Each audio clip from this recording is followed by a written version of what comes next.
Smack the gavel. Stop making funny comments, I guess. All right, I guess we're ready to go, yes? We're ready. We are ready? People ready? Okay, look at this. Good afternoon. May we have this is the monthly WETA Board of Directors meeting. May we have a call of the roll, please? It's a hybrid meeting. Chair Wonderman, Here. Vice Chair Moyer, Here. Director Alba, Here. Director Del Bono, Here. and Director Tinsley. Here. We have a quorum. Thank you very much. This meeting is being conducted in person and also by video conference. It's being recorded. It's the first time that we've done this. So for those here who are present, welcome to an in-person experience. To reduce background noise, all video conference participants will be joining the meeting in listen-only mode, and you'll be muted during the discussion. WETA welcomes comments from the public.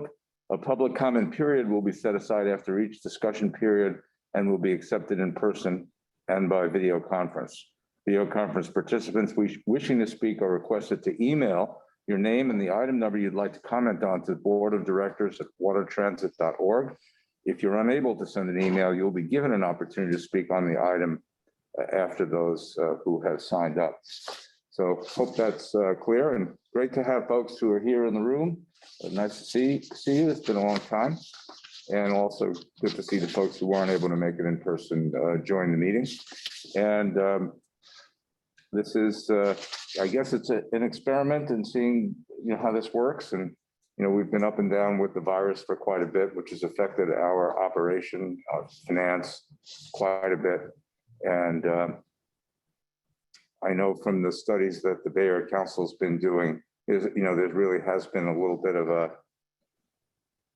a movement toward, less commitment, I think, on the part of business to getting people back in person. We're seeing a little bit of a drop off in expectation, but that could just be a function of weariness, from repeated aspects of the virus. So I think, there's a lot of learning out in front of us. I would just say, as we're moving farther into 2022, I want to thank Seamus, and I want to thank all the members of the staff and my colleagues on the board and the entire WETA stakeholder franchise, for sticking with us.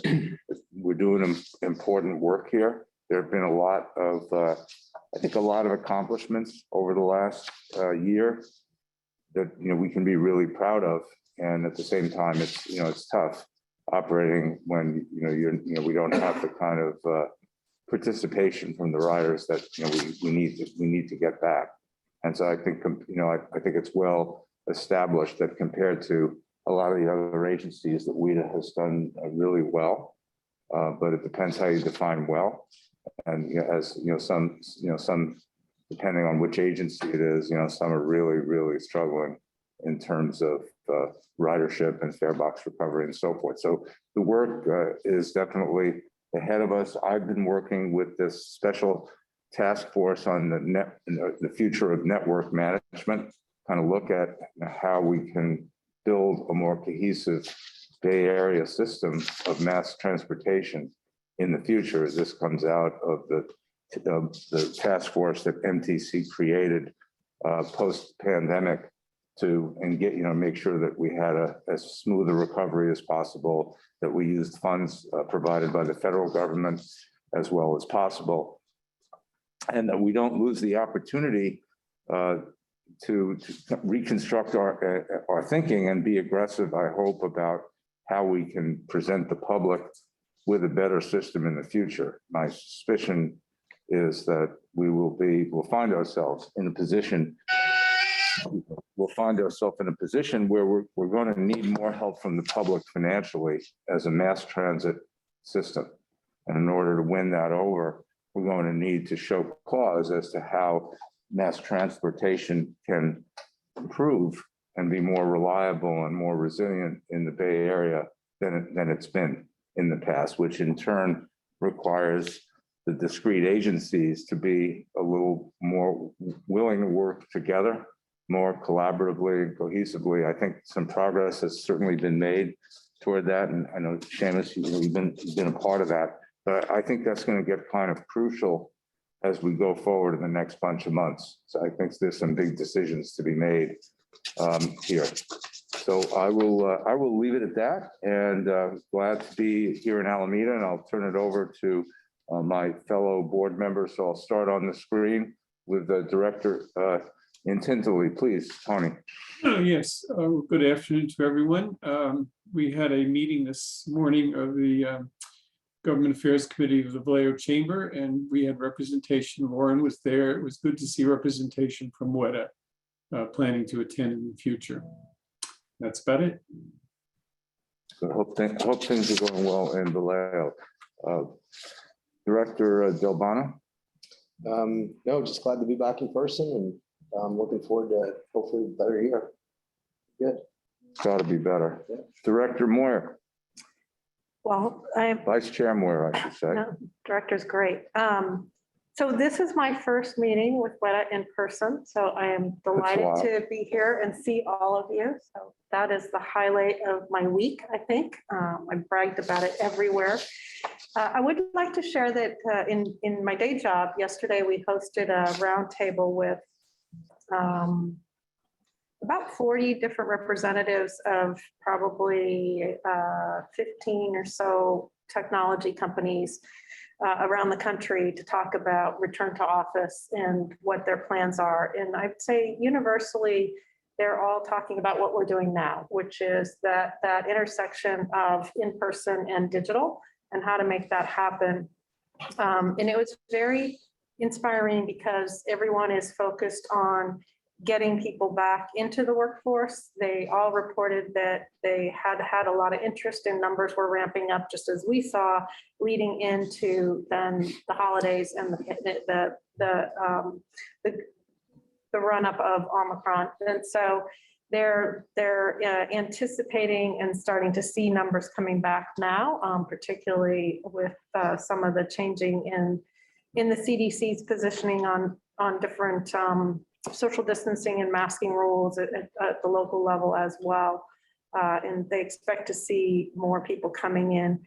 For the most part, they're not going to be mandating, at least through the first half of 2022, but probably for the full of 2022, that employees attend in person. But they are really doubling down on how to make the workplace a destination of choice, magnetizing it in a way that will be attractive at least some of the days, and really thinking about how to use technology to track that, to inspire people to come in. So it was one of the more uplifting conversations I'd had in a while. And I was delighted that in the hour that we spoke, no one mentioned vaccines or mandating vaccines. So that seems to have been less of a factor. Making sure the workplace is safe and healthy is still top of the list. Wellness is top of the list. And I think all the work that WETA has done in the ferry system is critical and shows up in our numbers. And I expect to see our numbers coming up now in steadily through the rest of the year, unless something dramatic happens and we see a resurgence of a new spinoff of the virus. So that's just an anecdote, but I thought I would share it. That's it for me. Thank you very much. Director Alba.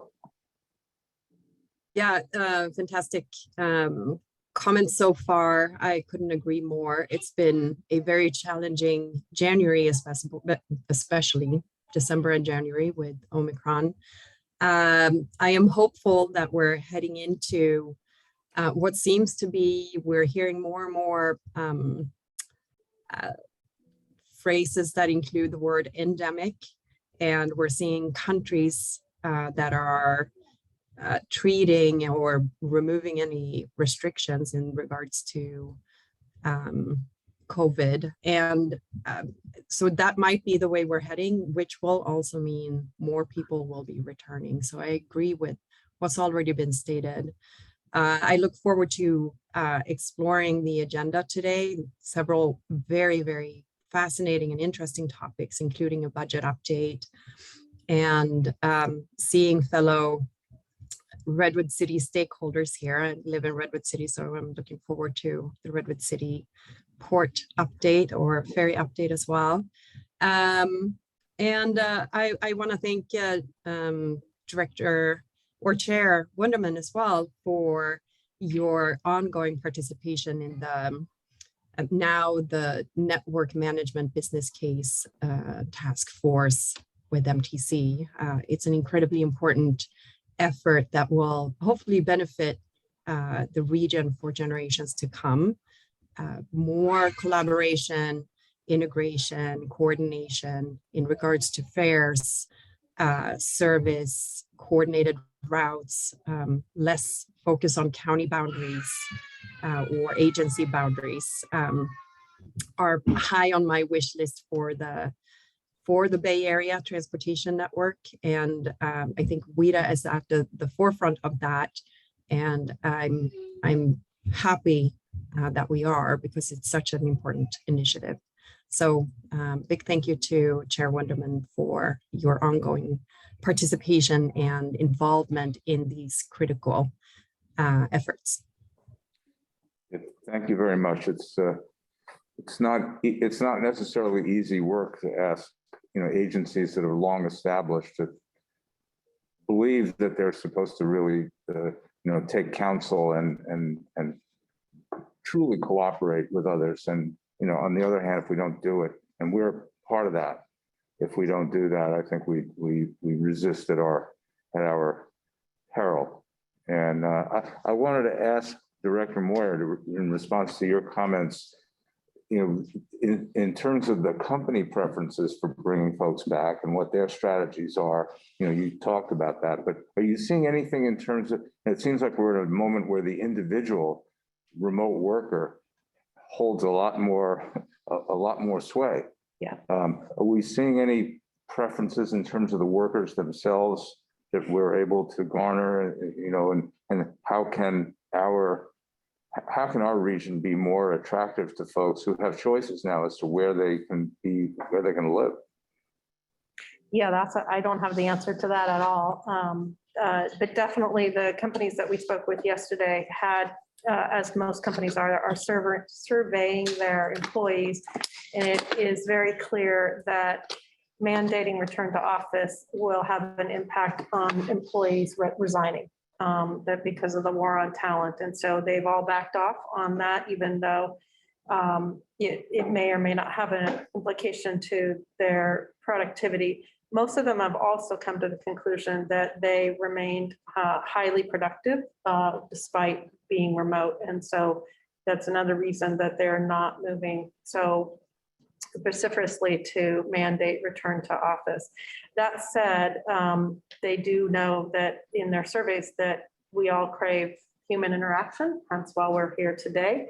And they're looking at ways to curate getting back to the office. And that's where I think we can play a role and should play a role in that where San Francisco and the Bay Area definitely has an advantage, particularly weather-wise, but also just with all of the amenities that the region offers, and we should collaborate and leverage that to the best of our abilities. No, I think that's really critical. I had this vision that we would advertise nationally and internationally that, come to the Bay Area and you can live by the waterfront and enjoy your life. And when you need to go somewhere, you use a ferry to get there. So that's your lifestyle. You're not stuck in a car in traffic, and you're in the best form of transportation. So it's a, overall lifestyle choice. It seems more and more people are interested in that, in those kinds of opportunities. We shall see. Let's go over to the to Director, Executive Director Murphy, and get the staff report. Thank you, Chair Wunderman. Good comments from the board. I'm glad that we're all here in person. This is, I think, one of the first examples of a government agency doing a hybrid meeting like this. And we're proud to be one of the first out of the gates and give this a shot. We'll learn a lot about what works and what doesn't. I think the digital versions of all of you are great, but I much prefer the analog versions of everybody. So hopefully we'll be able to do this even more in the future and have it replicated in other locations as well. We wanted to make sure that we try this in Alameda, where we have a pretty good technology set up and able to test this and make it work. My thanks to Tim Hanners and Melanie Jan for doing the legwork to make this possible. They really did work hard to make sure that this will come off without a hitch. A couple items that I wanted to touch on. One is the State of San Francisco Bay Ferry report. This agency has never done an annual report. We thought that with all of the changes that have happened with our system, with the organization, and the progress that we're making with respect to the pandemic, some of the things that we can expect to see happen down the road in 2022, we ought to be putting that together and summarizing all of that in one spot. It's been posted to our website. You have copies available to you here. It will be used as a advocacy piece for a lot of the improvements and the progress that we want to make moving forward. The long-term vision of the agency through the business plan is previewed here in this report. And we'll also use it as a rider communications piece so that our riders, whether they're existing riders or lapsed riders that we hope will come back to the system soon, are aware of what's happening at WETA and everything that we're working on. Thanks to Tom Hall and his team for putting this together. And we'll make this a practice moving forward to make sure that we're reporting regularly on what we're doing. Then with respect to COVID service impacts, I do want to introduce Aiden Anderson from Blue and Gold to give us an update on how operations is dealing with impacts from Omicron. It's not just impacting ridership. We'll talk later about how that's happened, and that we've certainly seen a dip in ridership. But it's also impacting our ability to deliver service potentially. I think we're one of the lucky agencies that so far has not had to cancel any service because of the staffing shortages associated with infections climbing up. But other agencies that I've talked to are experiencing as much as a 20% impact on their ability to deliver service just because of people out quarantining or infected and waiting to get back to work. So Aiden will talk a little bit about how we've prepared for that, and hopefully those preparations won't need to be implemented, but we are ready if it happens. Go ahead, Aiden. Thank you, Mr. Murphy. Do I need to turn this camera on here? Or? No, you're all. I'm good to go. Okay. Good afternoon, everyone. Yeah, as Seamus said, we have been facing staffing challenges. It's definitely been challenging dealing with the same thing everyone's dealing with. Obviously, our crews can't work from home, right? We need our staff on, so the boats can't go. It's been a real collective effort. Our HR department with Blue and Gold Fleet Pier 39 has done a great job of keeping all the ops staff up to speed with all of the ever-changing guidelines and rules and regulations. We have had quite a bit of effects to the crew, whether it be someone who tested positive or someone who's a close contact. Obviously, we have to follow protocols once that happens. And what happens is we get a word from HR or we get a word from an employee that they may need to be replaced due to COVID.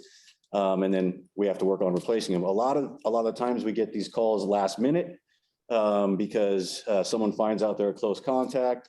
They're on their way to work. It could be earlier in the morning. It could be an afternoon job, and we have to adjust and keep the boats going. Along with HR doing a great job helping us out. The unions have been really good. The MMP and the IBU have helped us out with their flexibility. There's a bunch of methods that we have to use. We're kind of getting used to it on making the magic happen and switching things around. We call people in on their days off to help out. We switch shifts. We do something, a trickle. We call it the trickle effect in the dispatch office, where you have a crew that comes in and they start at 4:30 in the morning, and you have another crew that comes in at 5:30. If someone from 4:30 can't make it in, you just bump somebody up an hour. It buys you some time. So everyone's been working together. Like I said, the unions do a great job. HR is doing a great job. The dispatchers are doing a tremendous job of just hustling and adjusting and making it all happen. Yeah, I'm really proud to say we haven't had to cancel any service due to the COVID absences. You know, we're running on a weekday, we're running about 150, somewhere in the ballpark of 150 departures.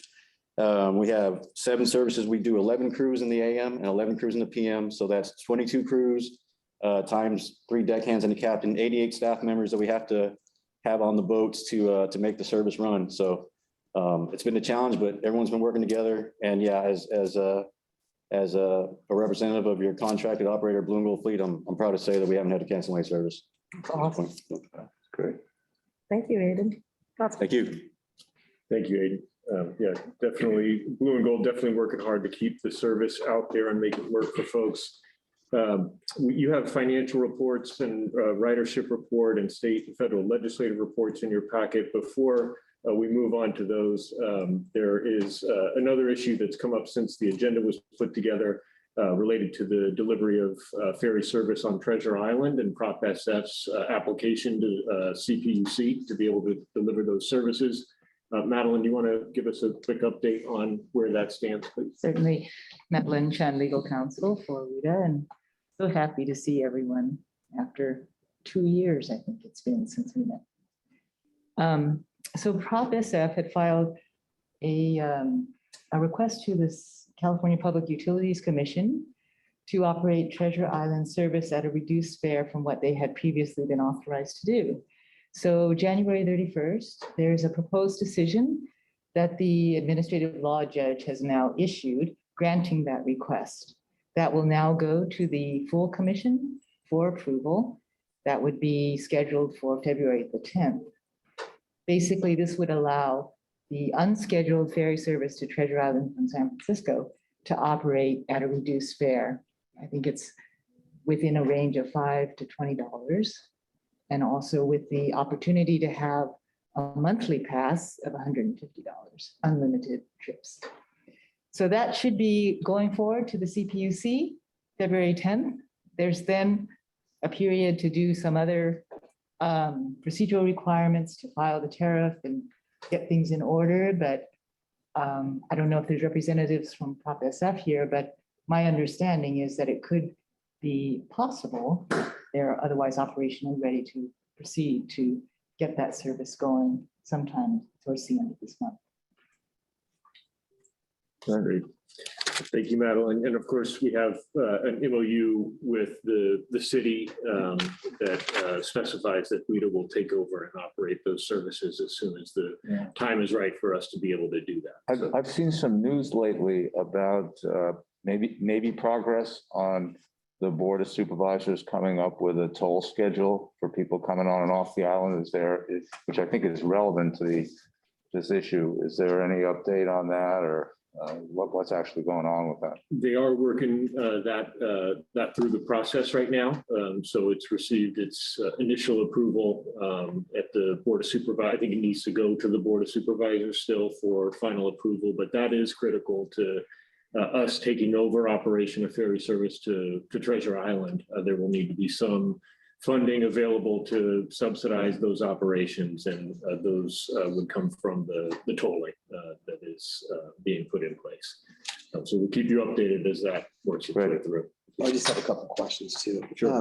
I know we had a chance to talk a little bit about this. So when Prop SF starts to do the service, are they taking a subsidy at all from the developer that we know of? Are they going to run off just tolls that they're collecting? Our understanding is they have a contract with the developer to operate that service, but don't know all of the details. And then you talked about, we don't know what the schedule looks like yet, right? But we're hearing like it might be up to how many runs a week or a day? It's 12 to 17 trips per day has been discussed.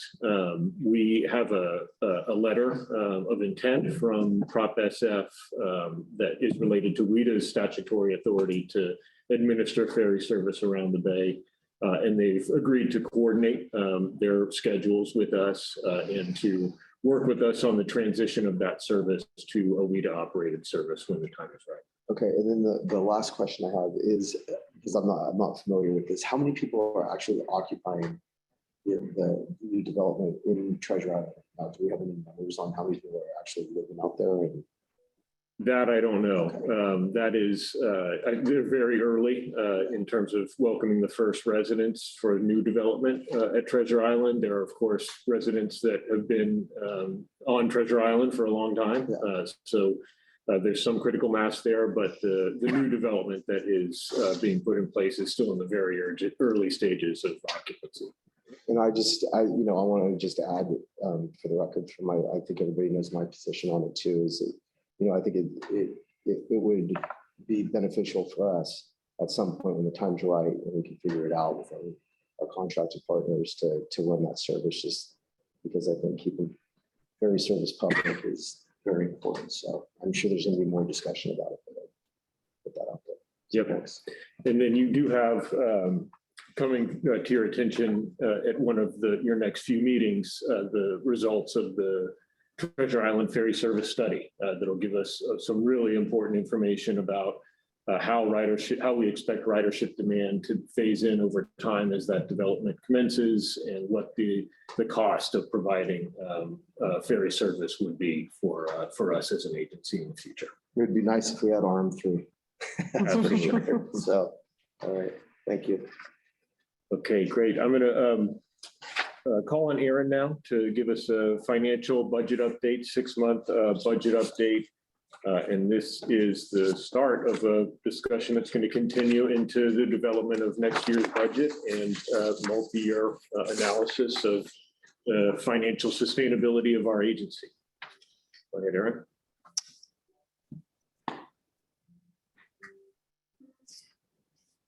All right. The right view? Want to make sure it's big enough. Good afternoon. So nothing I'm presenting today is not in the financial reports themselves. It's just, I thought maybe a little more accessible presentation, since we are at the 6-month mark, would be a good idea to have at your meeting today.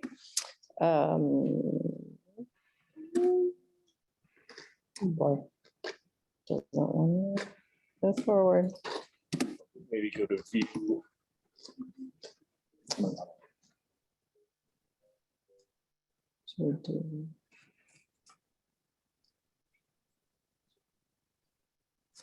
Sorry. There we go. Clearly, I was not an IT major ever. So many buttons and So many buttons. right one.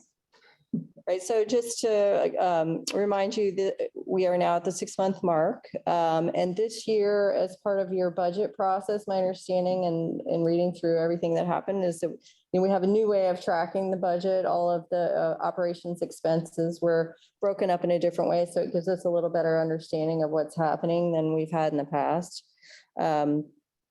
And overall, I would say to you, there's nothing that should be alarming in this report. There's nothing in the last 6 months that we're super worried about, except for ridership, right? Which is something everybody knows. And so this is just the roll up of the revenue overall, where we are right now. It's a little bit below budget now, mostly because of fare revenue, which we'll talk about in a later slide. The operating assistance that we're getting from the federal government is also below budget a little bit, but that's because our expenses are below budget. So in a way, that's a good news story, because it means the operating assistance might last a little longer if that trend holds. And all of the other revenues are generally on budget, so there's nothing really to worry about there. So looking at the, let me just get rid of this little, there we go. Looking at the fare revenue, you might recall this chart was in your board packet a couple of months ago. And a couple of months ago, we had reason for optimism. Back in October, you remember we were excited because fare revenues through that quarter were exceeding the yellow line, the orange line, which is the projected revenues that were included in the budget.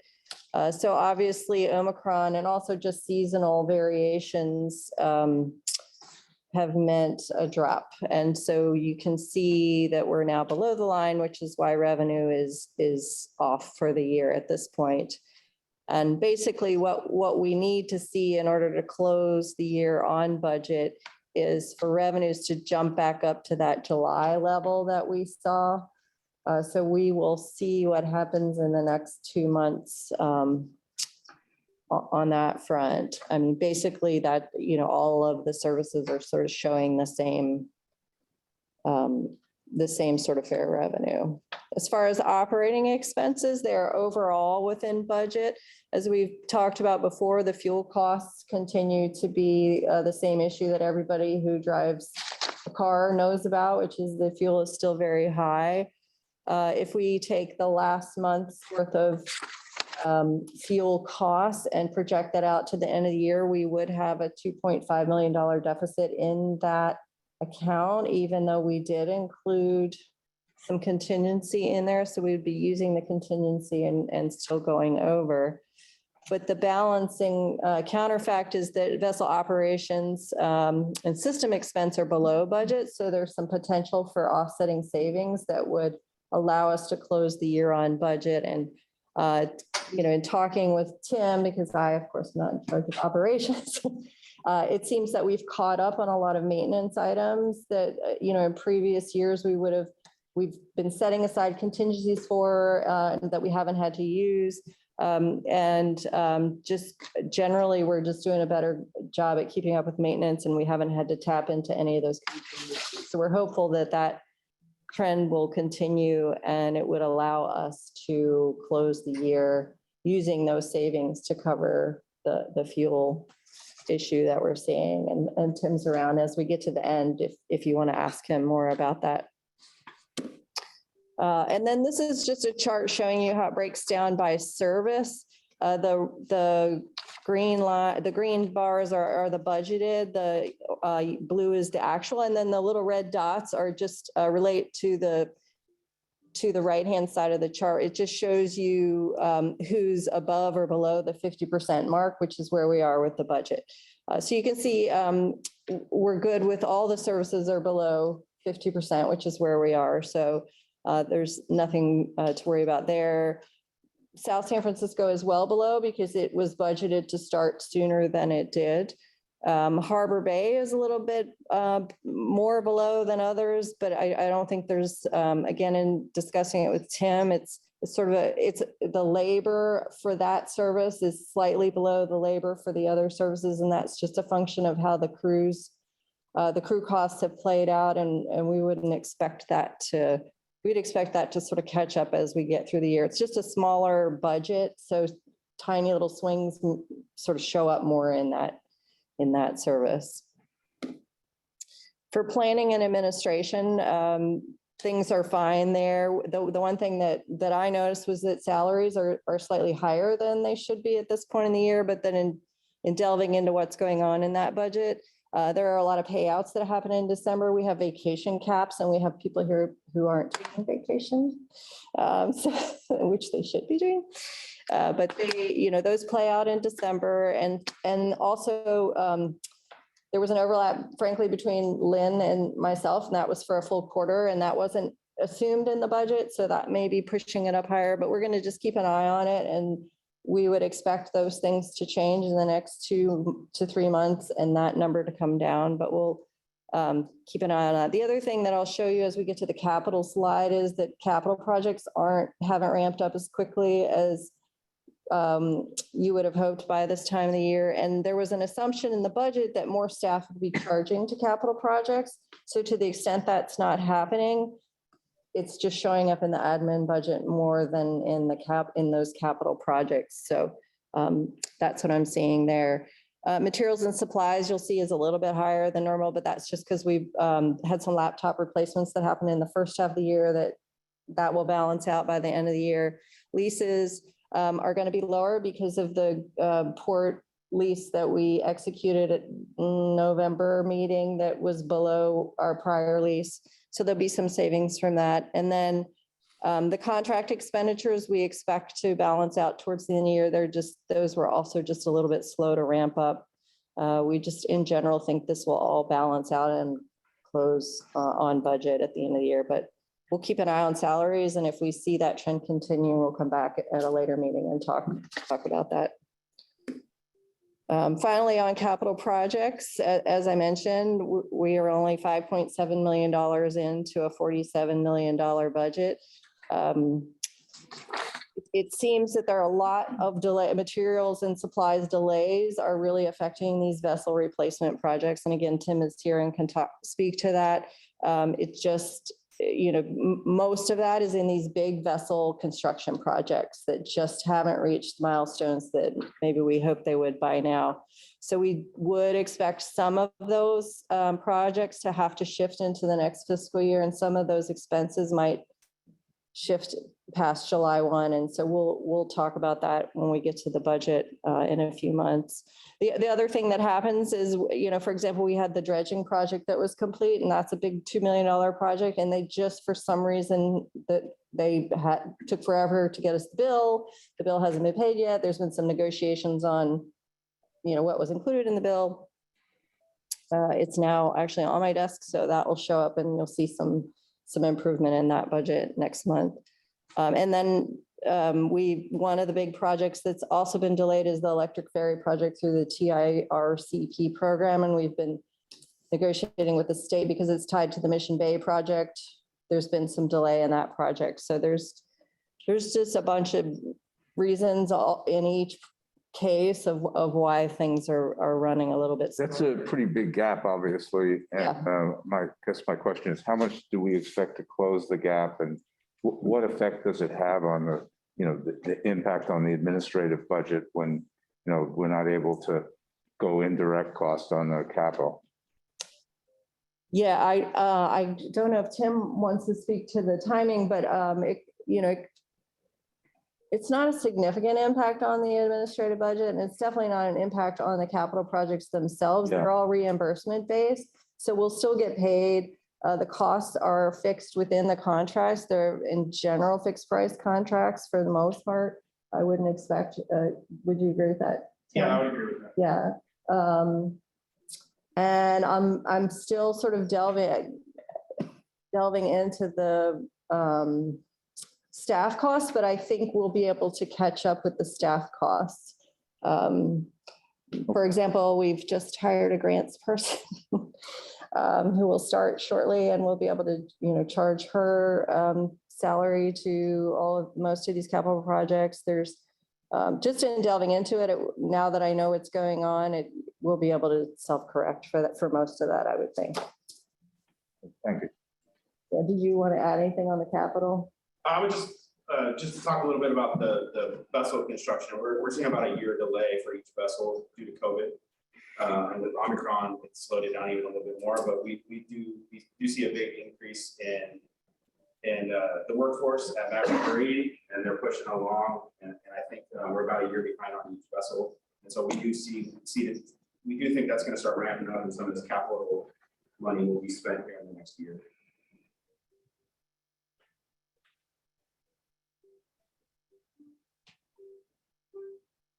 Great, thank you. Another COVID, yeah. Oh, and I just had one more slide just to talk through for the next few months. We're going to continue to analyze, and then in April, we'll be coming back with a presentation talking about some of these bigger picture questions of how we are hoping by then to know if we've received additional funding from the federal government through the ARP program.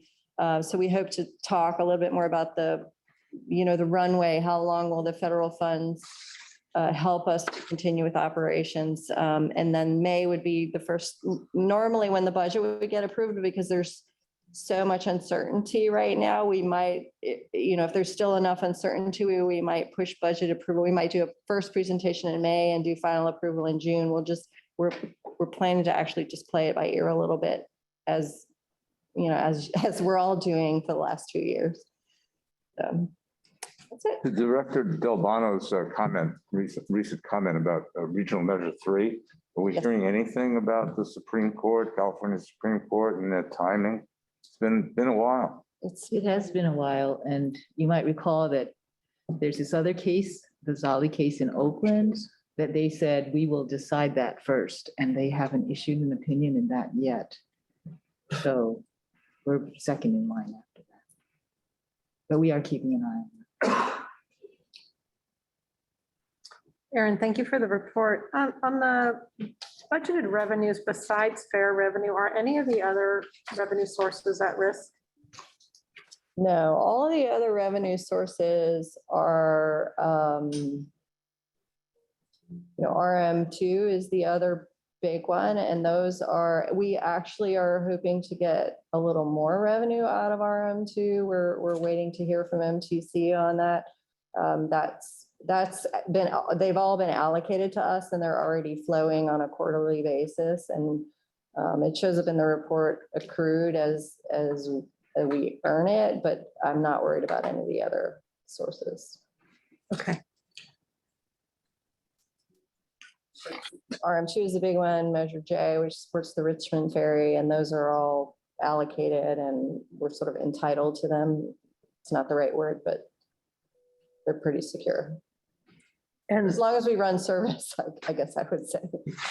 okay. So then on the operating side, the biggest risk is then the fuel. And so maybe you said this and I missed it, but are there any mitigations that we can plan for? For the current year? Yeah. Really the only mitigation is trying to preserve some of the savings that we've been accruing in the maintenance budget to use them, but I don't think there's anything we burn the fuel that we burn to run the service we're running. We did at your last meeting approve a new fuel contract where there was some savings associated with that might help a little bit. Yeah, there were some savings in delivery, but it's really based off the market and off of the OPIS rate that's published every day.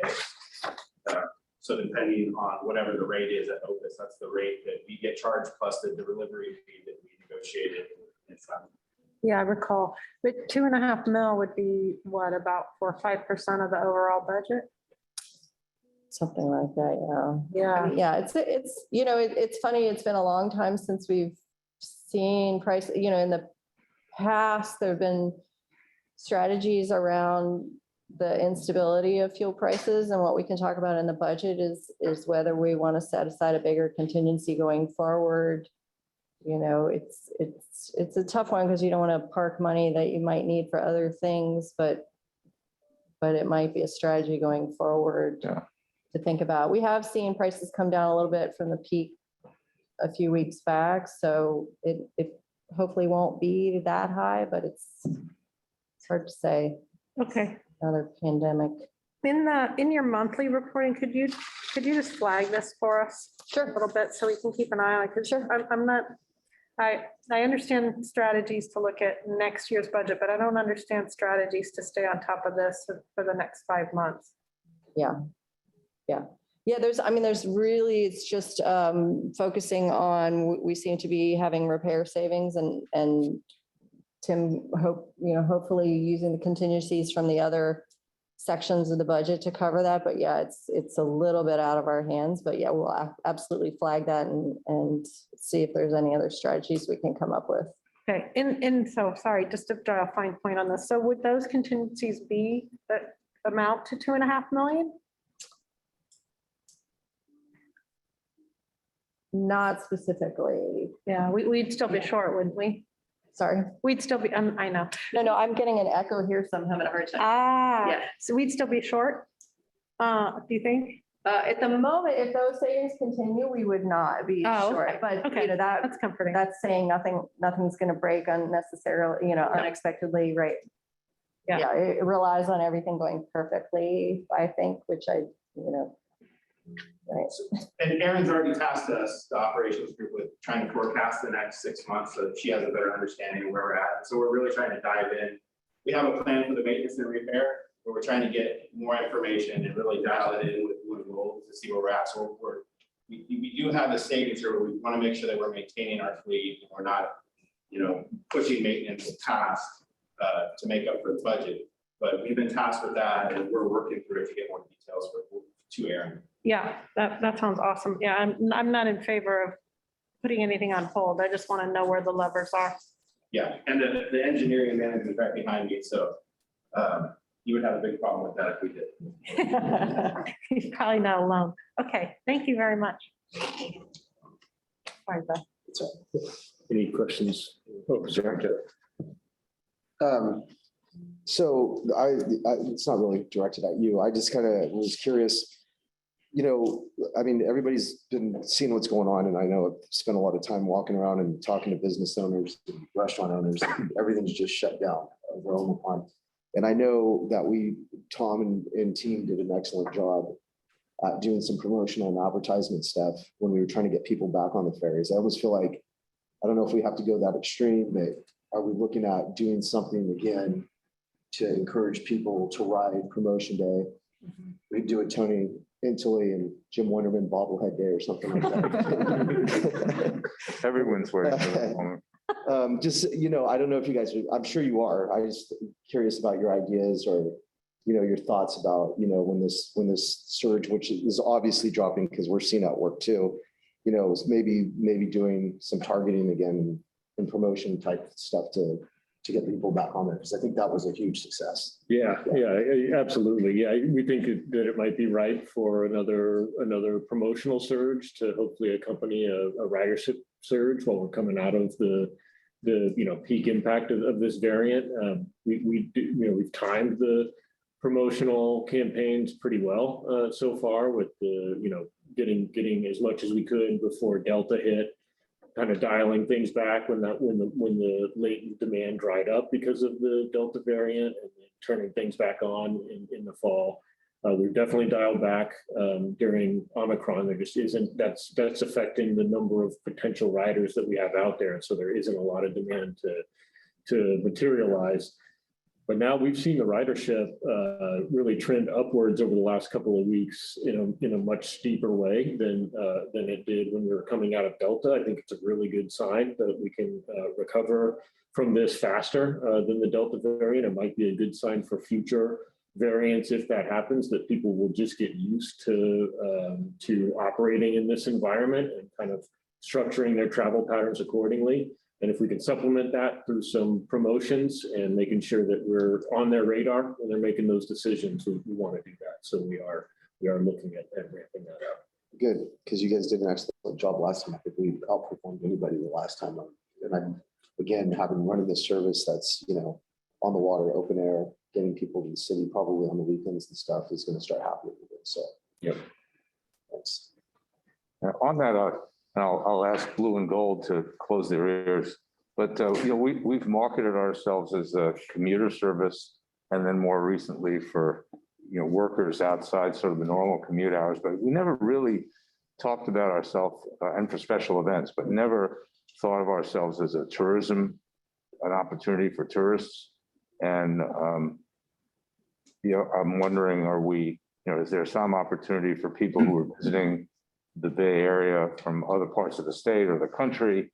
Because I think in the travel and leisure side, there's more of a return to that. Business travel remains, very poor. But people are coming or will be coming, whether we'll start getting better and so forth. And is there a market for working with SF Travel or other hotels and others to say, come to the Bay Area and you get, as part of your package, you get sort of a trip, you get to go to Jack London Square, even if you're staying in San Francisco, or, sort of promoting stuff. Yeah, it's our bread and butter right now. The leisure travel market, weekends, being up at 100% before the holidays. Special event service, those are the areas where people have a travel need, and that AM commute, that PM commute, those periods, there just isn't a travel need because people are working from home. So we want to lean into that. We have been exploring ways to do that. Number one, and taking a page out of some other successful transit systems playbooks. NYC Ferry is back up at 80% of normal ridership, and that's come largely through tourism. And New York City is a pretty popular tourist destination. They've been leaning into that by even focusing on social media influencers and using some creative marketing strategies on that side. So expect to see that roll out in the next few weeks for San Francisco Bay Area. We're gonna see what we can get out of those sorts of strategies. Good. Come on, Tom, we can do it. Tom wants to say something. Tom? I think Tony might have been. Oh, Tony. Yeah, I just wanted to say it's like a back to the future, because when the ferry service started 30 or so years ago, when it started in Vallejo, it started as a tourist service. It wasn't for commute, it was for tourism to Six Flags, then it was called Marine World. And it was very successful. The owners of Marine World thought it was a way to get people in package tours from the Far East to their business in Vallejo. There you go, Did Tom. not know that. Put Six Flags on the call list. Yeah. Very good. And Other, Chair Winderman, just very quickly, I want to thank Aaron for the presentation and the agenda report as well. It was very clear and to the point and easy to follow along. So I really appreciate that.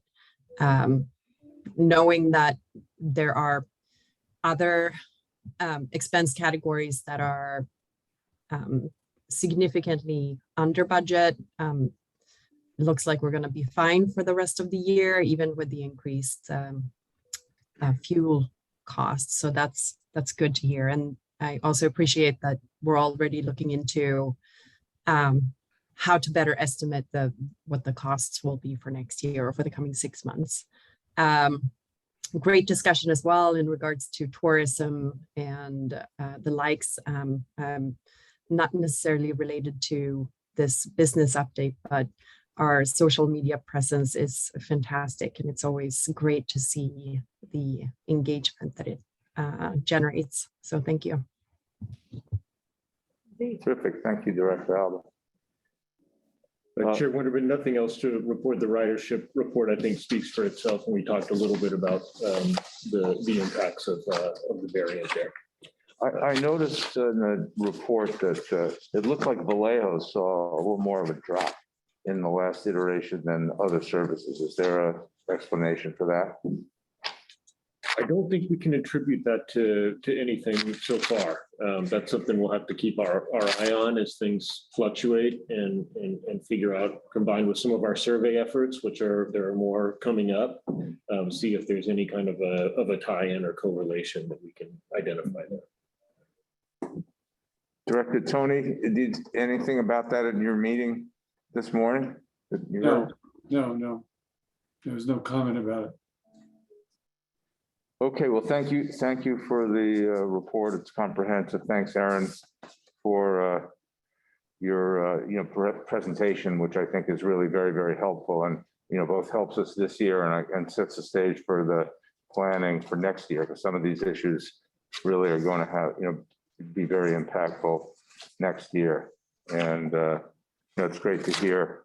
Congratulations to Blue and Gold and the workers and our unions for being able to exemplify how to with all of the problems, being able to get this done without impacting service is it's pretty amazing. I know we're wearing these masks, but Aiden, when you were talking, there was a smile under there, but I couldn't see it.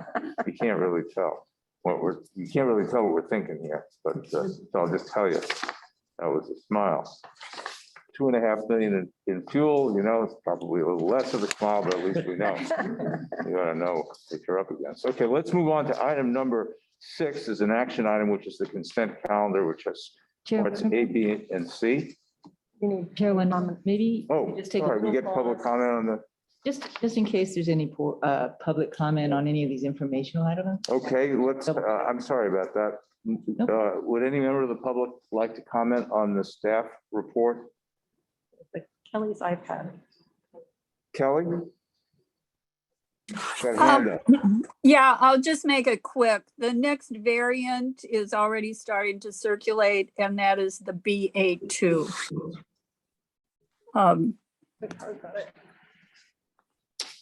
Do you have any data on that we should know?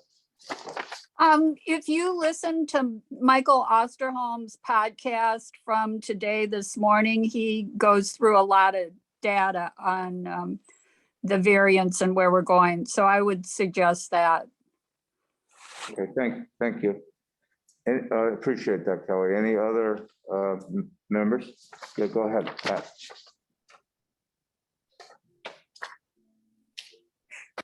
Identify yourself. Yeah, Pat Murphy with Blue and Gold Fleet, and no offense taken on the tour and leisure market. We just wanted to point out that we are members of San Francisco Travel and Cal Travel and Visit California, and we spend a lot of time publicizing and working about the San Francisco Bay Ferry and marketing its benefits. And we could share all of our tourism and leisure travel information that we've obviously spent a lot of time tracking during COVID about where our ridership is coming from, and easily can share with your staff. Yeah, I mean, I would say we're probably a nominal part of this because our destinations aren't quite like the ones that you're serving with your private service, which are highly designed for tourists. And, so I think we're all kind of in this together and thinking about, how to get those restaurants open again and how to create a dynamic economy when so many, especially in the downtown areas, so few people.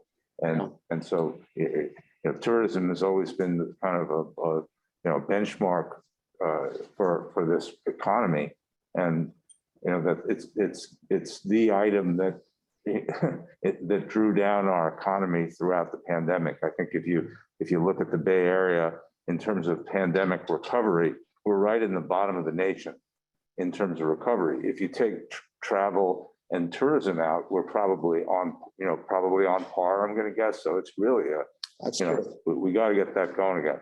Yeah, and what we found over the recovery is that obviously the international market has just disappeared for us, and so our local ridership has become more of a focus for us, and that's the same ridership that you would have on your weekend and midday travel. To the good, I was talking to Ivar Satero at the SFO, and he said that they signed up 8 new airlines. Yeah. So we're going to have some folks coming from different places, which is good. Right. Just got to get them going. Thank you. Thank you. Other members of the public like to make a comment on the executive director and staff report? Okay, thank you very much for the comments. Hearing none further, I'll call item number 6, the consent calendar, which is 3 parts, which relates to the resolution regarding remote meetings pursuant to AB 361, the board meeting minutes from January, as well as the release for an RFP for state legislative representation services. Anyone on the board wish to remove any of those items from the consent calendar for discussion? Anyone from the public wish to see an item removed from the consent calendar? Okay, hearing none, can I get a motion on the consent calendar? Moved. We have a motion. I'll second it. We have a second. Second. We call the roll, please. Chair Wonderman, Here. Vice Chair Boyer, Yes. Director Alba, Yes. Director Del Bono, Yes. and Director. Yes. Okay, the consent calendar is hereby adopted.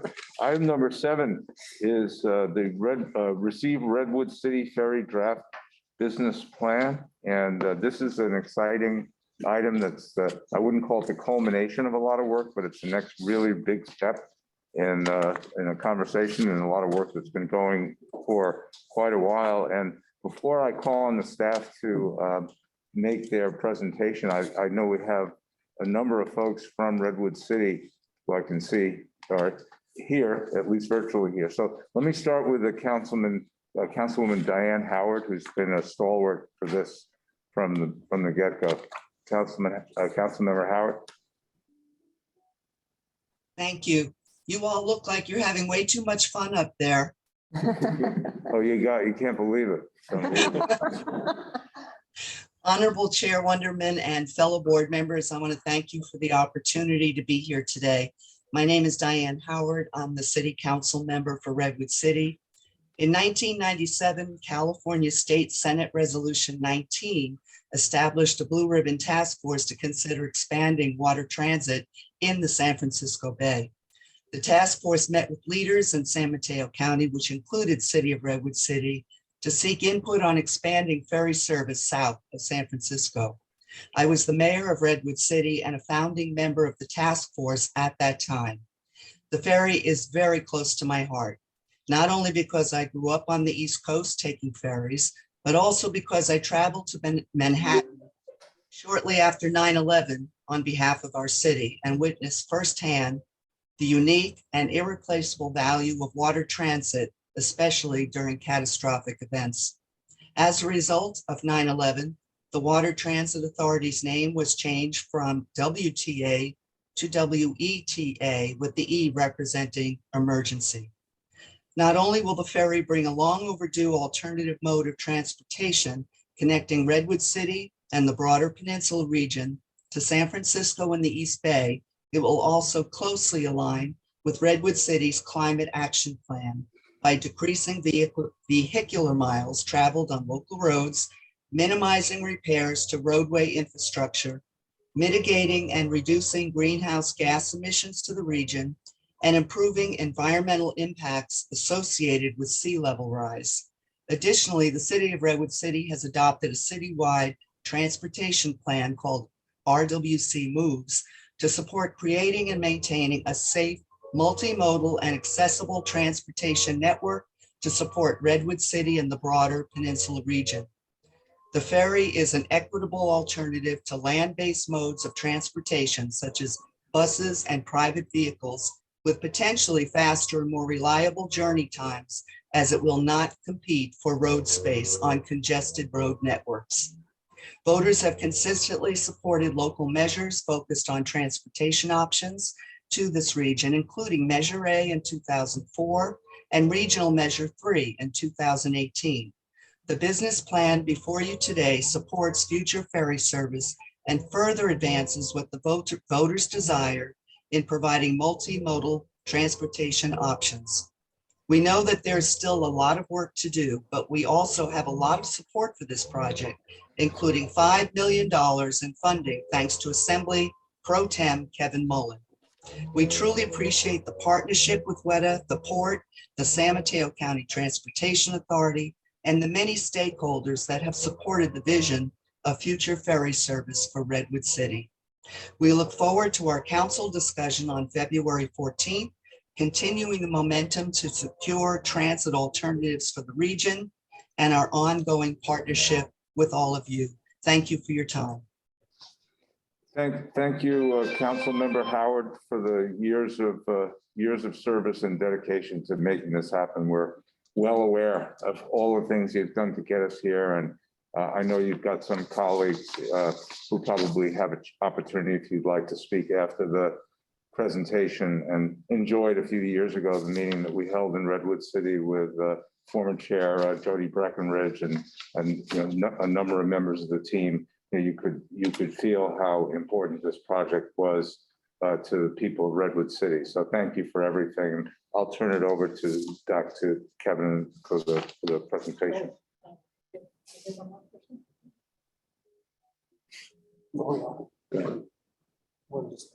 Yeah. Thank you, Chair Wonderman. I Kevin, assume you want to make a presentation because you're standing there. Like, I love to. I should make that assumption.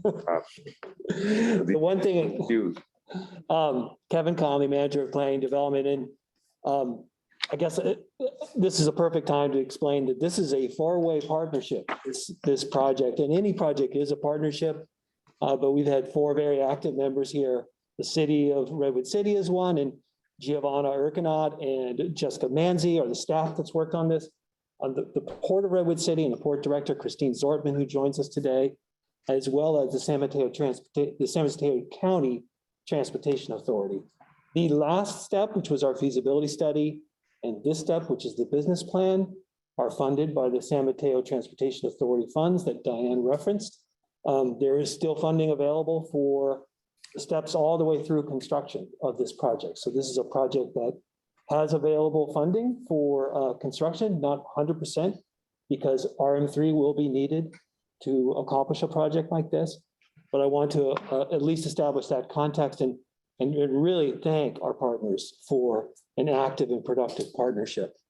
I'll also say that the business plan is coming to you as a board. You're the first of four stops. So next it will go to the Port Commission, then the City Council, and then finally the San Mateo County Transportation Authority for adoption. It's not an accident. All three other partners are very interested in hearing what the WETA board has to say, knowing that we are the key partner in the project. So with that, I'm going to turn it over to the consultant, Bill Hurl from CD & Smith. Oh, sorry, Bill, 1 second. I want to make one clarification. You are also going to see a business plan for the Berkeley project next month. The business plans, we really wish they could be completely consistent between the projects, but they really are they're developed and they're following a context and the scope that's really determined by our local partners. So in Redwood City, where constructability and engineering are not as much of a concern, the focus has really been on business effectiveness, cost effectiveness, feasibility, as well as some outreach. In Berkeley, we've really spent a lot of time on engineering constructability, and we're only now getting to the business part, feasibility. So you'll see that next month. I want to just make that clear that you'll see differences in the two approaches. So with that, Bill, take it away. Great. Thank you, Kevin. Good afternoon, everyone. If I'd known, I would have been there in person. I missed out on an opportunity. So I'd like to summarize the business plan for you. As Kevin says, the business plan is built largely off of the feasibility study, but we will be talking about some of the key elements: the governance plan, the service options, the ridership, some additional outreach that we did, first and last mile plan, and then the 10-year financial plan. A little bit about the purpose, as Kevin said, funded by the SMCTA, and it's also required by them to support funding from measures A and W. We do see this as a document that's going to be used not just one time, but it will be a good source of information throughout the life of the project until it's implemented. And so we anticipate this will be updated as we go along. And then, as I said, it's built on the feasibility study. Now, as you recall from the feasibility study, there were 5 different areas that we looked at, as shown in the diagram here.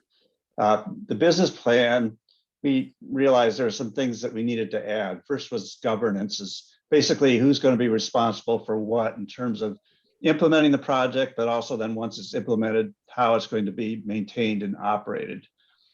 We had a lot of requests during the feasibility study for looking at weekend service and also special event service. So we did that. We felt it was important that we have some additional outreach, particularly to consider equity related interests, but also the water users, and we'll report more on that. And then, as you may recall, one of the key things with this particular project is getting people to and from the ferry terminal because it's somewhat remote from the developed areas. So the first mile, last mile plan was a key consideration.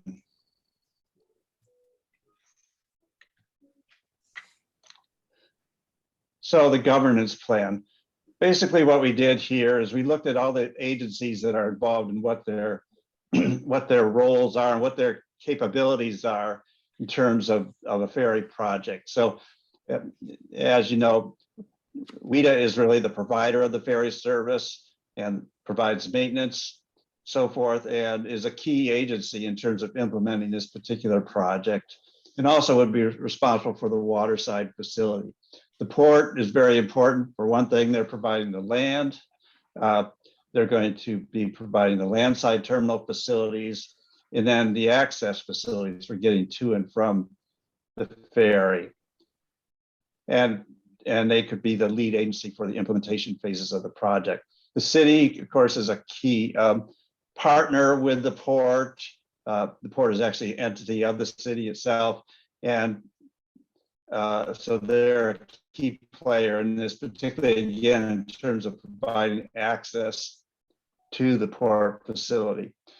And then first mile, last mile services, these will be provided by existing transit providers and the employers, such as the nonprofit agency commute.org, or the, I'm getting a signal that my service is unstable, so I hope we don't have problems.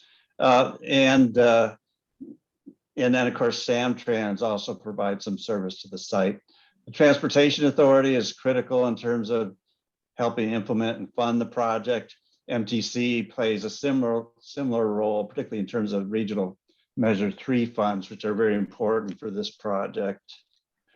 So our conclusions were that the port, which is the port's the lead agency for this business plan, and they would continue in that role for the next phase, which is the permitting and environmental. And then WETA and the city would serve as partner agencies. The Transportation Authority would be the key funding agency. And by the way, a local match of 10% is required for to receive their funds. The city would be the recipient of those funds. And this, in order for this to happen, there'll have to be an amendment to the existing memorandum of understanding. And that was actually, it's all set up to make that happen.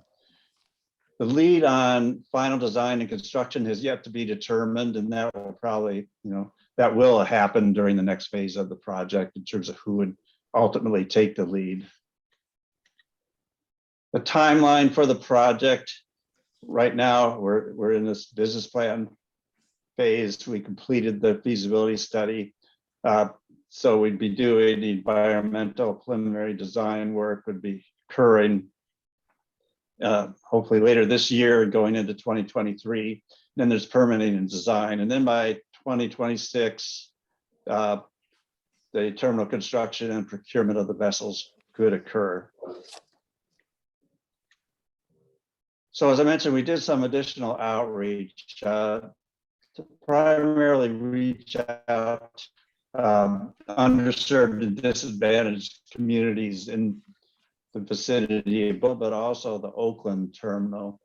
And so we had online survey. We also handed out surveys at various in-person events that we did, a farmer's market in Oakland, one in Redwood City. We worked closely with the city itself to distribute information about the ferry project at various places, such as the library. And people were also able to take a survey there. We made sure everything was in both Spanish and English. In addition to that, we had very good input during the feasibility study from the users of the water and interest in protecting the environmental area surrounding the port. So we felt it would be a good idea to have some additional meetings with them. We had a virtual meeting just a couple of weeks ago. And then after that, we had an in-person meeting, which was extremely valuable. During this whole process, we haven't been able to meet in person. So it was great to meet down on the bayfront and hear directly from them in the environment that we're talking about, what their concerns were. Some of the results from the survey, you can see, will ferry service benefit you in some way? Very positive, over 140 yes responses. Will the shuttle service benefit you in some way? Over 100 positive responses. And then again, very positive response about the shuttle being useful in general for people. In terms of looking at equity, things that we've identified. First, access to higher paying jobs. Peninsula jobs paid 24% more than East Bay jobs in 2020. And I'm sure that relationship still continues. Access to lower cost housing. Housing costs were 36% lower in Alameda County compared to San Mateo County, and rental costs were 22% lower. So essentially, this project provides people in the East Bay access to higher paying jobs, but also allows people working in the peninsula the option of living in the East Bay and saving considerably on their housing costs.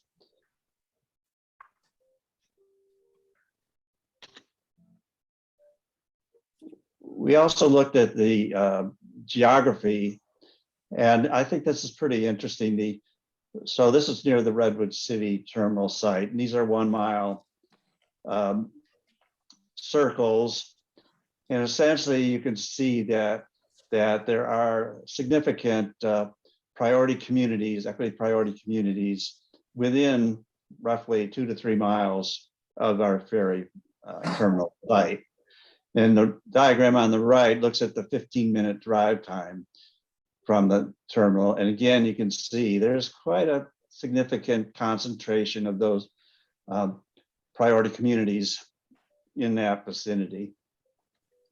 And the same thing is true of the Oakland ferry terminal, is that very high concentrations, both within 15-minute driving and within 1 to 2 miles of the terminal itself. So even though you might not think of it this way, these two terminals do provide quite a bit of access to these equity priority communities, which is a real benefit. And then in talking with the water resource users and the various interests, some of the things that we learned from them, and by the way, it was extremely informative. We did learn things that we had not heard before, even though we've had earlier conversations. But there, you know, I think we all know this is a beautiful site. The waterways are just spectacular there, particularly for recreational uses, but also for wildlife habitat. And this is an asset that needs to be protected. Wake and speed management is critical in terms of avoiding the impacts. There are current provisions in place. We assume that WETA, of course, would strictly observe all of those existing restrictions.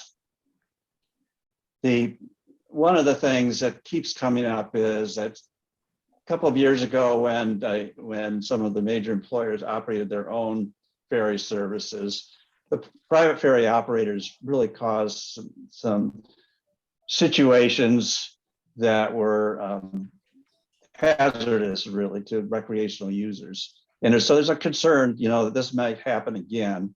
And even though I think there's a part of what came out of the meetings is that it is recognized that WETA is not a private ferry operator, that they're operated under stricter, let's say, controls, and also that WETA has a lot of experience in operating in these kinds of conditions and has been able to coexist well with each of the areas where the terminals are located. But nevertheless, there are concerns about this. Part of that is with enforcement being needed. And there is enforcement. The Coast Guard and the city of Redwood City provide enforcement. The port is actually building a new facility to dock the enforcement vessel and also a fire department vessel as we speak right now. So that will help. So these users, they're very concerned about these particular issues, but they also, for the most part, they were supporters of the ferry service. They weren't saying don't do the ferry. They're just saying do it and do it right. Do it in a way that's compatible with our interests and with the general concerns about the environment. The next step was looking at the service plan. And as I said, the feasibility study only looked at commute type service. So we explored options to look at more midday service, weekend, and special event. We developed some new service plans that I'll show you in a second. We assumed that the full service, including weekend service, would start all at once. But it's important to note that in reality, probably that would not happen, that more likely the initial service would be a commute-oriented service, and then it would gradually be expanded as better experience with operations and with the ridership's characteristics would be gathered. Then the final thing is that we know that, you know, in some of your routes, particularly the Berkeley route, for example, and I would assume Treasure Island, the idea of electric ferries is being proposed, but for this particular situation, is not, the technology isn't really there right now because we're talking about a very long trip, but it could happen in the future. So we're definitely keeping that as a possibility. So here's the service plan for Oakland, basically with 6 trips in each direction. We did provide some midday service, as it shows. This is the weekday service plan. And this is the this is the service for San Francisco. San Francisco has both a weekday service and a weekend service, and pretty robust weekend service. Because the history with weekend service into San Francisco has been very, very strong. Weekend service in Oakland was not included initially. That doesn't mean that it wouldn't happen, just that we would wait and see basically whether the demand for weekend service really exists. As far as the ferry terminal itself goes, you may recall we had 2 different sites we were looking at, the one shown here and then one south of that location near to the marina. The port prefers the northern site for a number of reasons. One thing is it doesn't really require dredging. It's further away from the most sensitive areas. It's better for the ferry operations. It's a slightly lower cost than the other option, 16.3 million. It does have one drawback of that it only provides for a single berth, although that's something that could be looked into further. But at the moment, the plan only shows a single berth rather than a double. But overall, the northern site appears to be the best. In terms of speed and weight enforcement, there, as I mentioned, there's already restrictions that go into San Francisco Bay that are in place. They're intended, the wake restrictions are really intended to protect the habitat and the water users. So they're extremely important. Enforcement, we've already talked about. And as you know, WETA has a long history of complying with the maritime rules and regulations for all of its operations. So the ridership estimates. The basic weekday boardings did not change from the feasibility study, but we did look at weekend day ridership based upon recent weekend experience. We were conservative right now. Many of WETA's services are experiencing more ridership on weekends than weekdays, but we decided we should be conservative looking out in the long run, but we still show fairly significant weekend ridership opportunities, particularly, excuse me, so about 1,100 riders to and from San Francisco on a weekend day. And this chart shows you the bolded numbers are those of services that are being planned right now, basically Redwood City and Berkeley. And then the lighter numbers are the actual ridership numbers on current services. So you can see in terms of credibility that the numbers we're coming up with for Redwood City are not out of line with current experience for ridership. First and last mile options. Today there's 2 shuttles already that provide service to facilities at the port. Seaport Center shuttle, and then the Google Redwood City shuttle that goes out to the office complex at the very far extreme. And there's also a route 270 provided by Samtrans that does not go out to the port, but it passes nearby and could possibly be modified.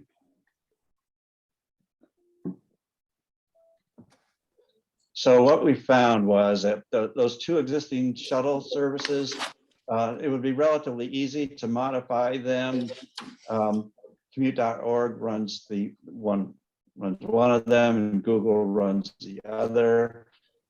But the modifications are not that difficult. There would be some additional costs. Those hopefully would come from the employer and from, could be arranged through commute.org for that. It's reasonable to assume that private employers will serve the ferry. There's a long history of this. So there could be other shuttles and services occurring. We do recommend a development of a new shuttle, a third one that actually goes to the north up towards Redwood Shores where Oracle is located, and would also perhaps stop on its way to provide some access to the local community. So that'd be a third way of going. And we did talk about in our study the possibility further down the road of it, even another service that would be more of a community-based type service. It might be a demand responsive service that would provide better access for the overall community. Bicycle and pedestrian connections. Bicycles and pedestrian access is it's really critical to ferry operations. Almost all the terminals have relatively high percentages of people that walk or bike. It's also critical for this particular terminal. And so we looked at the existing network, and we also looked at proposed improvements to the network. And basically what we found is there are some gaps. The most important of which are in this area I call the critical area for improvements. That is basically the area where the Route 84 Highway 101 interchange is.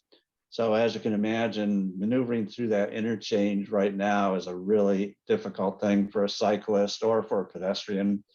And so there are improvements proposed as a part of an interchange reconstruction project that's underway, but is still quite a few years out in the future. So that's a good thing, but in the interim, we've identified some other improvements that would need to be made to existing routes that need to be improved, and then some gaps that need to be closed as part of this. The city and the port will be working together on this, and we're hoping that the Transportation Authority also could assist with the funding of these projects. But they are very important in terms of overall access. We took another look at the 10-year cost analysis, assuming the new service levels. I won't go through all these numbers, but basically over the 10-year period, the Oakland service would cost a little over $81 million in terms of operations expense, and in San Francisco, $106 million. The fare box recovery for the Oakland service would be 41%, so just above the sort of minimum that WETA has of 40%. And then San Francisco would be 64%. But keep in mind, this is an average over a 10-year period, which suggests that these would be significantly higher at the end of the 10-year period. So representing recovery percentages that are well within WETA's standards. Capital cost for the project, a little over almost $103 million. The key expenditure item there is, of course, the terminal, which is close to 20 million, and then the vessels, $80 million. Okay, next steps. So we're here right now with the business plan. What we would like to see accomplished during the rest of this year is basically getting the next phase of the project rolling, which would be the environmental and permitting and preliminary engineering. In order to make that happen, there needs to be an amendment to the memorandum of understanding. Also, new funding agreements have to be put in place. And then in mid-year, it's anticipated that the RFP would be developed. And hopefully during the summer that a contract would be finalized for initiating this work. That'll be the key next step. And then you can see this lays out the rest of the program through January of 2026. So with that, I'm ready to answer any questions or comments. Thank you for the report. We appreciate it. It's obviously quite extensive, and there's a lot of variables that you considered, and I think brought to light some of the real advantages of the project and some of the challenges that are associated with it. So I was going to ask a couple of questions and then maybe turn it over to the board for some questions, and then we'll take a motion. I think all we're doing today is accepting the report. We're not amending the MOU at this point, right? Right. So maybe we'll just take a motion at this point on accepting the report. Can we get that? Excuse me, Chair Wonderman. Some people are having a hard time hearing, especially with the mask and the public. If you could speak a little bit louder or in the direction of. Sorry about that. So we're going to take a motion on accepting the report. So before we make a motion, by accepting this report, the business plan, is this still going to include our comments if we want to see some changes in it? Or I want to accept it if there's some things that I want to address before. Or can we accept it and still, is there still an opportunity to see? So I think it's received, but that is the intent to bring it to you, so you can provide comments. Okay. And for those comments to be relayed to the other partners. Okay. So the short answer, yes, we are open for suggestions. So before, Madeline, before we take a motion, should we not take a motion until folks have had a chance to sort of work through the conversation? Would that be better? I think that might be a better practice, is to get the questions out, get the Good. comments out, and Okay. then take an action to receive the report, if I understand from Kevin that that's what they're expecting. Okay, sure. So my first question is on the wake, the wake restrictions. So, to what extent will, what's the impact of the wake zones on the time of travel? Like how much of an experience will the riders have in, compared to what would be just a smooth trip from one end to the other? We know there are no wake zones, and that's part of life in the Bay. But what's the extent of that? So, Bill, we haven't coordinated this, but I'll take a shot, and if you'd like to jump in, by all means. Okay.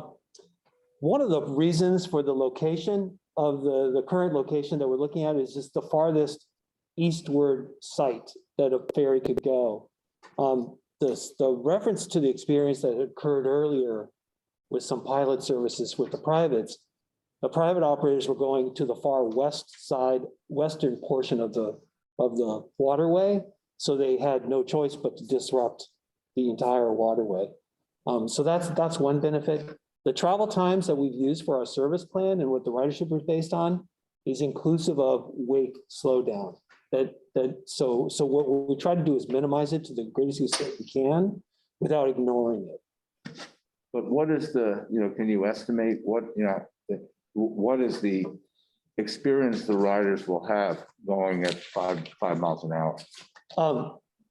Yeah, I mean, well, we hear from the riders, for example, and this is not an unusual condition in our system. For example, in Richmond, we go into a low wake zone in Richmond in the Oakland estuary. And I would say that newer riders generally can be frustrated by that. The boat slows down for apparently no reason. The more experienced riders just know that that's part of the service. And our schedules are designed so we accommodate for that. So the boat doesn't arrive late, but the perception can sometimes be that the boat is slowing down. Okay, I'll ask it another way. So it looks like it's an hour and 5-minute trip from San Francisco. I think it's from San Francisco to Redwood City. Of the hour and 5 minutes, how many of those minutes are spent in a no wake zone? I think it was about the last 10. So If I could, we have the same situation in Vallejo. It adds another 10 or 15 minutes.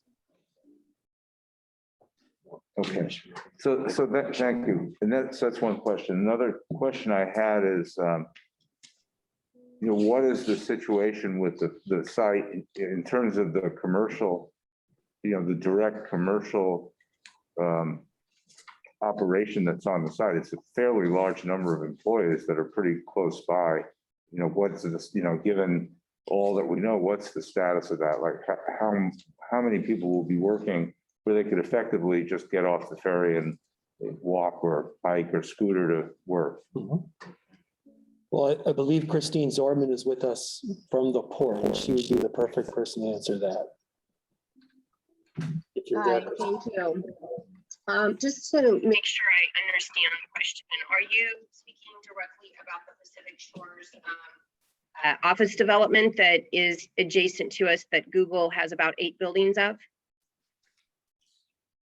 Yes. I am not familiar with the total employee base that Google has out there. However, we do know that the intent is that what we're hearing from Google is that ability of expanding that campus over there. And that it was contemplated when that campus was built and the CEQA was done on it. There were opportunities for expansion of that employment base. I mean, I think that's what we heard at the time when we visited a couple of years ago. I recall a number like 1 million square feet of current versus 2 million going out, something like that. But I don't know whether our friendly COVID-19 has changed anybody's view of that. I don't necessarily see the Googles of the world slowing down all that much in terms of their campus, but I don't know. Okay, I appreciate the answer. Thank you. Sure. That's all I have. Let me, for the moment, let me turn it over to you folks. Director Delvano, I can see you have some, I could see you're itching to get in the game. So let's go. Yeah, so thank you for the report. And I will want to start out by saying that as somebody who's born and raised near Redwood City, I'm a fan of getting ferry service down there. I think it's long overdue, and I've been an advocate for getting ferry service further as far as we can down in the South Bay. I think it's important for the overall service one day to do that. So I'm happy to see that this is in front of us. But there's a couple things I want to ask questions about and some concerns I have. And I think my comments you'll find are consistent with my questions to Berkeley and Richmond and things like that. So the first thing is, and these are things that I just being on the board for the last, I think 8 years, if we don't tackle them now in the planning process, then they seem to be forgotten about, and it's hard to play catch up. And I'll point to Harbor Bay being one of those places where, having bus service that connects has been a big task of trying to get that to happen there versus where Seaplane Lagoon, we got the service to connect fairly quickly because we pushed and pushed and pushed the developer and other parties that were involved to make sure that happened. So I'll get to that in a minute, but I want to start off with the equity issue first. This is one of the things that I can tell you from WETA. The things we've done is worked on a discounted Clipper card. We've worked on promotion days. We've worked to get low wage workers and different people that are in different economic status access to the ferry. And I think we've done, I don't know, maybe an okay job at some of that lately. But I'll give you a personal example. The other day is I had a family that come up for the first time on the ferry that it lives in Richmond. They're from El Salvador.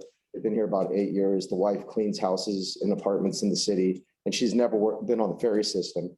And she didn't know how to access the discounted Clipper card and didn't understand how to do any of that when when I got him to take the ferry up there and experience it. And she travels to the city 5 days a week, and it's definitely something she felt she would use because she's in Lower Richmond and takes a bus up into BART, and then takes BART and then gets on a bus in the city and then goes from there in her apartment buildings where she could access the ferry and just take the ferry across.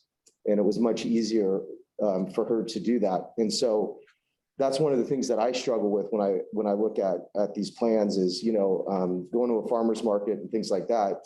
Okay, that's helpful, but when you're talking about, posting things online and stuff like that, a lot of these individuals aren't tech savvy and don't have a computer or don't have access to that stuff. So I definitely would like to see Redwood City, and knowing that you guys are definitely an economically diverse community.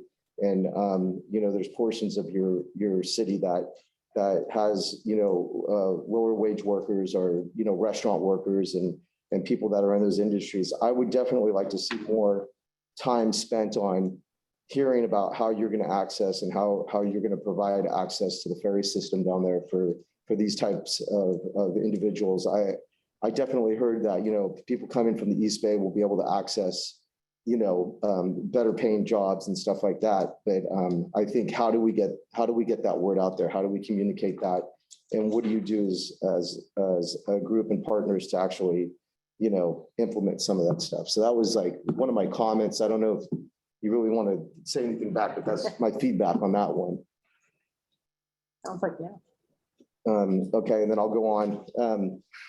Then I think it goes hand in hand is that last, that last mile or 2 miles. And I guess if I'm reading this right, it sounds like the nearest bus stop for the Samtrans 270 route is 2 miles away from the ferry terminal itself. Is that accurate? That's correct, yes. Okay.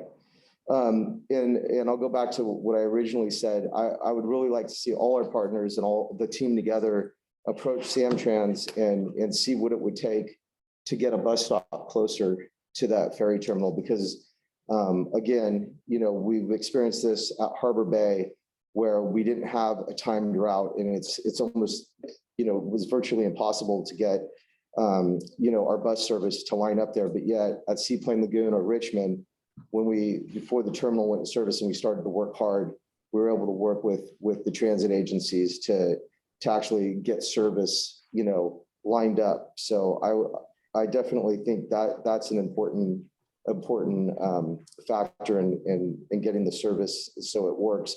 And then my other question is on the Google shuttle and the Seaport port shuttle. Are those both public shuttles, or are they only dedicated to, like Google? Is it only dedicated to their employees, or can the public access those shuttles to get to where they need to go?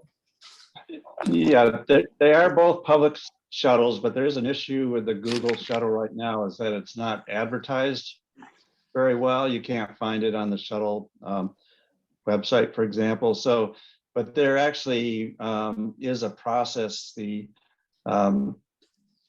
Transportation Authority is getting ready to make some changes to the shuttle program, and which will include better marketing of the services. And that's one of the things they want to correct. They want to make sure all the shuttles have sort of equal level of information put out, so there's no distinction between shuttles that are employer funded versus the shuttles that are funded through taxpayer money. So that should be corrected. Okay, and then on the Samtrans question, have you guys had conversations with the bus to see if it would be feasible, or if there's a way to get a stop closer down into the port and where the ferry service is going to land? We haven't. It's definitely something. Actually, our report recommends that as one of the steps. The reason we really haven't pursued it too aggressively is because the shuttles seem to offer a much simpler solution. Let's say 270. One of the issues is going to be it's a local bus route that makes a lot of stops, and it goes in a loop in sort of a north-south direction. In order to extend it out to the port is going to be a big deviation in that route. And then everybody that rides that route is going to have, they would have to ride out to the ferry terminal and back, even if they weren't going there. So it's a big decision about that route to make those changes. Not that we should not consider it or do it, but it's not as easy or as less impactful a type of improvement as improving those shuttles, which is relatively straightforward. Would there be an opportunity maybe, or just thinking out loud is if there was a shuttle that was able to go from the ferry terminal to the bus stop on some kind of timed, access to the bus too. I just, those are really my comments. I really would like to see some more time and some more, information on the equity portion and then the connection to the terminal, because like I said, if we don't have the answers to those things prior to the service going there, I know that we're just constantly playing catch up, and people seem to forget, or it becomes harder to deal with those two issues, once you've approved everything going in there. So those are my thoughts and my comments. Thanks for. Yeah, thank you. Actually, Bill, if I can just step in, just going back to your first statement, I think the whole project team will acknowledge that it wasn't the greatest of conditions. When we started out to do equity outreach, it was right when Omicron hit. And we were really left with trying to improvise at the time. So the sub-consultants there did a really nice job of thinking on their feet and decided to go with the farmer's market, approach, as well as some online and some calls, recognizing that probably wasn't sufficient, but given the conditions that we were dealing, the other option was to wait, so that's an acknowledged area of need of additional work that needs to happen. To the shuttles and the buses, each county is different. In San Mateo County happens to be very shuttle oriented. We don't have bus service, for example, at our South City service. We don't have Samtrans service. It's all shuttles. I think, in recognition of this is or developed organically, because you're a native, but happened organically over time. Samtrans is now about to start a planning process where it's called Envision Samtrans, where they're looking at, well, what should be a bus? What should be a shuttle? How are these going to work? They have this study. We've acknowledged that this is an area of need. And so there's a overlap there of shuttles and buses. And you're exactly right. Sometimes the shuttles are not as publicly accessible as they need to be. Sometimes the buses are not extensive.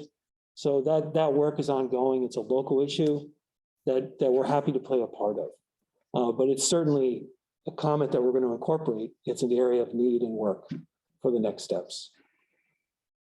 Thank you. Having for a while, any other comments, questions?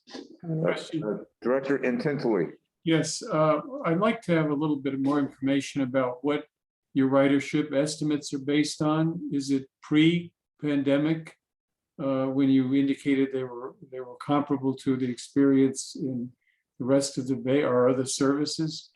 Do you mean prior to the pandemic? In which yes. case... Yes, I'm glad you brought that up. Yeah, they are all based upon pre-pandemic levels of ridership. So an assumption that we are making, which is a big assumption, is that that eventually ridership on the ferry system as a whole will return to pre-pandemic levels within the time frame of this project. So that's. Thank you. Director Alba.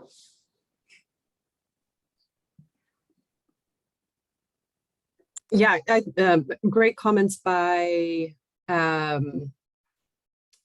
Director Intensely and Delbano, and thank you so much, Bill, for the presentation, and Kevin too.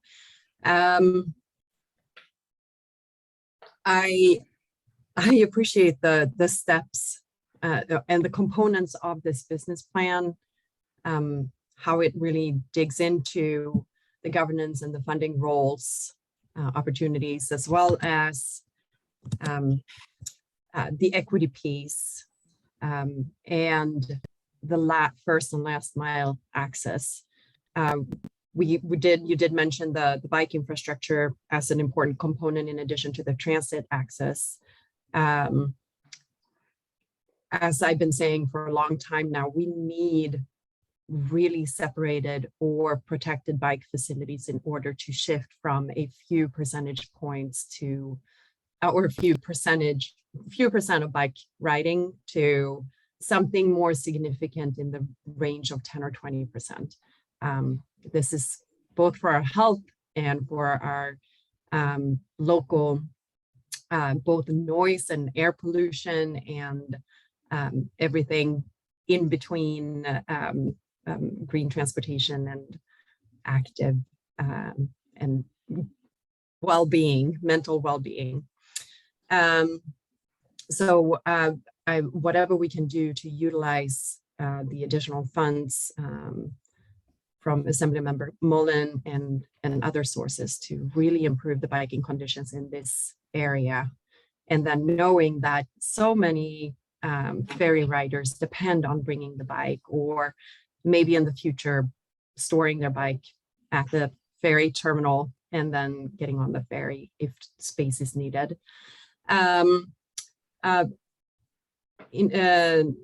Director Tinsley, I appreciate your comment about the pre-pandemic ridership.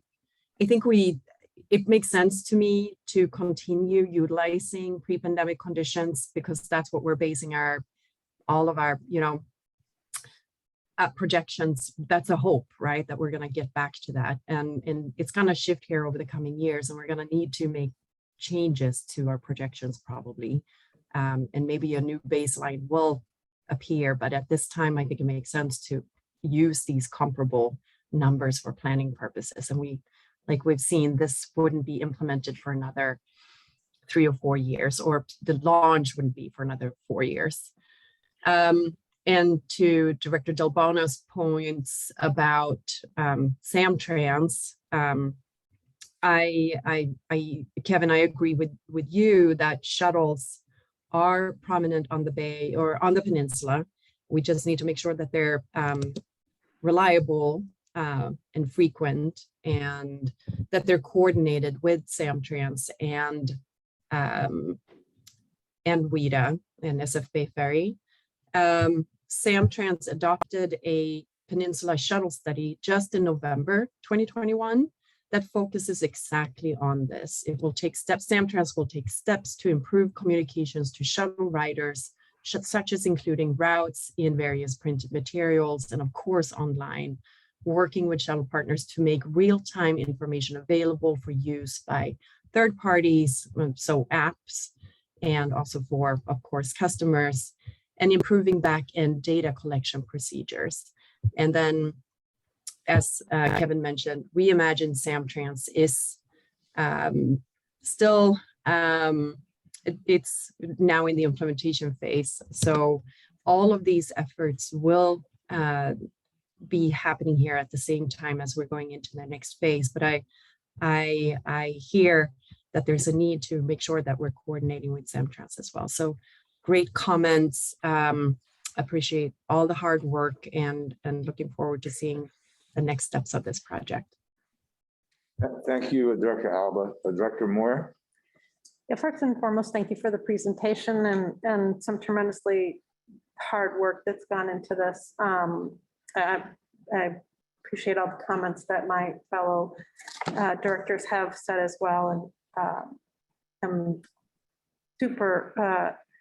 a huge proponent of getting ferry service down the peninsula as well. I am concerned about the location from a user attractiveness. Did I miss any discussion of dredging? Is this a site that's fairly shallow? This actually has minimal dredging. It's in the deep water channel. Is okay. Yeah. Okay, good. One of the purposes of the site. And then in the capital costs of 102, almost $103 million, are those escalated to the 2025, 2026 timeframe, or are they today's costs, today's dollars? They're in current dollars, yeah. With CPI at 7%? That's gonna be a big factor. So I think I'm anxious to hear from the contingent from Redwood City, because one of my key questions is, where is the business community on this? Do we have any of the business community who are sponsors in any way, not necessarily financial sponsors, but at least proponents and willing to come forward as sponsors? I'm curious what the tipping point is for the ridership beyond these polls. Maybe that's a perfect segue if I could go to Greg Greenway from the San Mateo Chamber and take that question in addition to any comments you want to make, Greg, but I was thinking the same thing, so go ahead. Good one. Yes. Thank you. Am I on? Yeah, we can hear you. Thank you. So yes, I'm here as Greg Greenway, board member of Chamber San Mateo County, chair of the Chamber's Transportation Committee, and also executive director of Seaport Industrial Association, which is a group of the industrial businesses in the port area of Redwood City. So to answer the last question, the support is overwhelming from the business community and from all of the stakeholders that the chamber represents. This has been a priority for us for 2+ decades to bring ferry service to Redwood City. Among the board members and chamber members who have been vocally supportive over that time are some of the biggest employers, certainly on the peninsula.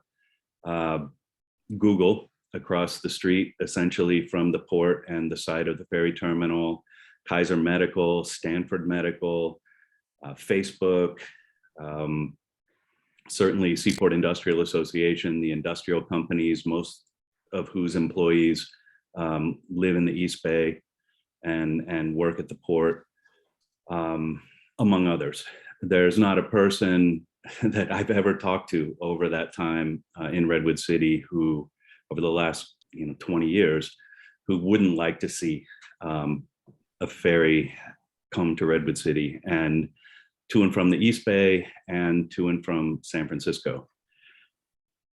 So I'll put it on the record, we strongly, the Chamber and Seaport Industrial, strongly support your acceptance of this business plan, and we enthusiastically encourage anything you can do to expedite service. Personally, I was on a group, again, I hate to say it, but probably 20 years ago, called Water Transit Advocates for San Mateo County, which was everyone on the peninsula who was involved. This is pre-South San Francisco service, pre-WETA when it was WTA. And I have to give a shout out to Diane Howard, who was right there with me. I don't think she's on our call anymore. She probably had to leave for another meeting, but has been the champion for water transit service in Redwood City over all those years. What I was going to say in my public comments was a series of reasons why it's important to bring ferry service to Redwood City. I'll do that for the public record really quickly if I have the time. Ridership demand, do I? Yeah, go ahead. Thank you.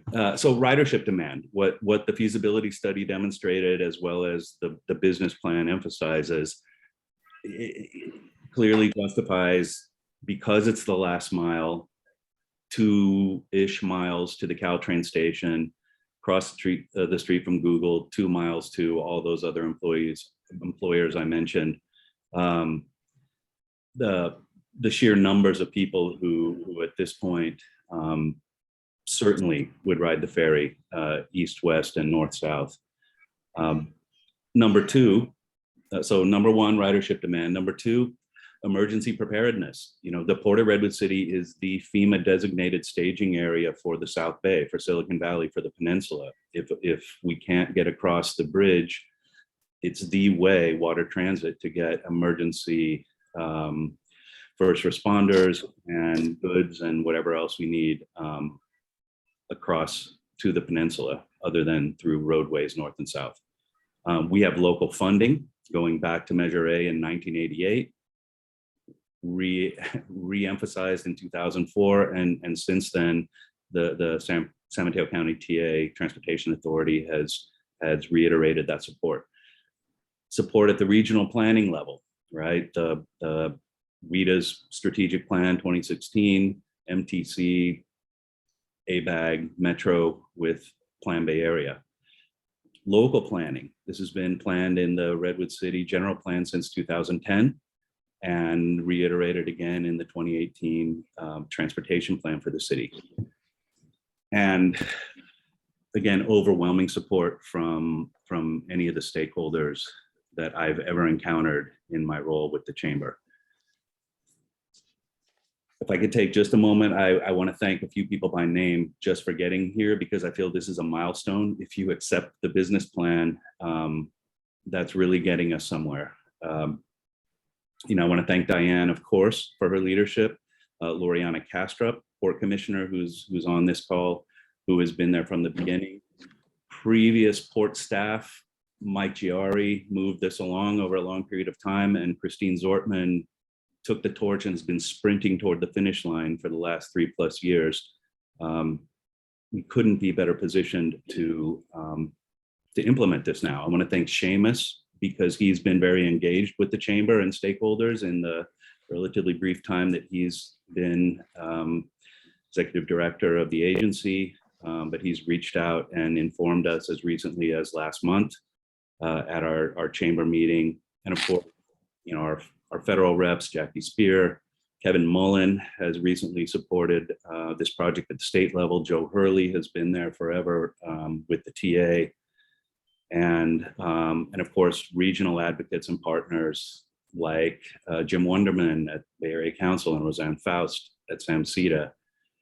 And I guess what I'm trying to say is I really feel good that we are at this point, and urge you to accept the business plan and assure you that the winds are in your sails and there's a lot of business and stakeholder support. Thanks very much, Greg. And it sounds to me like you're for it. That's my sense. Did I make that clear? Yeah. Yeah. So thank you. You made a good, I think, resounding case for this service. And I think in a lot of cases here, you're probably preaching at the choir. You certainly are in this case. We've made from the time I joined the board, in fact, I only joined the board years ago because of this particular commute shed between the lower peninsula and San Francisco. So I complained to Governor Brown at the time that we weren't getting enough focus on transportation opportunities along the peninsula corridor. And I said one of the things was that there was a vacant seat on the WETA board, and I had recommendations for people who could fill it, all of which were ignored. And he said, if you want the seat, it's yours, but so nobody else's. So I took it really for this reason. And so while I'm concerned about changes that have taken place in the in the stratosphere here, given 2 years of the pandemic, I don't think you stop. I think we have to be considerate of everything. But I'm moved and reminded by your comments of the commitment that we've had to make this project go. In a lot of ways, it's a signature project. To get water transit to Silicon Valley has been a signature effort, and not necessarily an easy effort. Wasn't always supported by MTC. Previous studies showed lack of interest, ridership, and so forth, which we didn't feel were accurate. So you've made a good set of points here, and I appreciate the support of a lot of different folks who really have been here and have handed off to other people along the way in Redwood City, at the port, in the city, and in San Mateo County. So appreciate all of that. I called on you first because I understood you had to leave, but to go along with the rules, I'm going to ask Melanie if anyone from the public has signed up to speak on the item, and I'd like to take them in the order that they signed up, because that's what we said we would do. More things, Jim. What's I that? think Why Monique don't had we a finish? couple more things. Oh, we want to go back to the board first? Yeah. Why don't you finish public comment and then we'll come back? Yeah, well, we're going to come back. We haven't taken a motion yet, so we will come back. Go ahead. Let's hear what the public has to say first. Okay, I used Monique's, Monique had made the perfect segue to Greg, so I took it. Go ahead. So we have Ms. Gloriana Castro. Victoria? Gloriana. Gloriana. Okay, go ahead, if you could hear. Yes, I can hear you. Can you hear me? Yep. Okay, I can't seem to get the video working, but in any case, it's a pleasure to address you once again. Good afternoon, Chair Wonderman and honorable board members. I am Loriana Kastrop, a Port Commissioner for the Port of Redwood City. And being respectful of your time, I will not reiterate what others have said or will say to you today about this project. I would like to go on the record to express the enthusiastic support of the Redwood City Port Commission, my fellow commissioners and I. And I would like to add my personal perspective to the journey that this long and sometimes frustrating journey that this project has taken. I was appointed to the Port Commission in 2008. I served on the San Mateo County Water Transit Committee for all the years that was meeting and supportive of the South San Francisco Ferry Extension. And in the nearly 14 years that I've been working on the ferry project, the number one question I've been asked by citizens of Redwood City, and indeed the surrounding communities, is when are we going to get the ferry? When are we going to get the ferry? I don't think I go more than a week without getting that question from a member of the public. And the pent up demand and delight in the prospect of ferry service to and from Northern Silicon Valley is tremendous. Even during the pandemic, I have to say, I still have conversations with my fellow citizens about ferry project, even during the pandemic. People in San Mateo County know that their tax dollars have been allocated to this project. And I personally feel very strongly that we need to make good on that promise to the public. It was a promise to the public in my estimation, and we need to pursue it. And it's time to make it happen. And I will be excited to finally be able to answer that number one question from the community and say that we're working toward a target date in 2006. I can't wait to have discussions in the community, further discussions in the community, and I will be happy to support this effort in any way that I can. I thank you for your consideration and your time spent on this, and I thank the WETA staff for helping get us to this point in our progress towards completion. Thank you very much. Thank you, Ms. Castro. Thank you for your service. Melanie, who's next?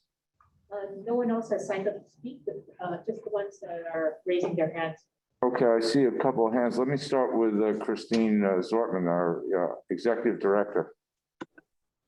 Thank you, Chair Wanderman and fellow directors. I'm going to keep my comments brief, as I do definitely echo a lot of what you've already heard from Councilwoman Howard, as well as Commissioner Kastrop and Greg Greenway.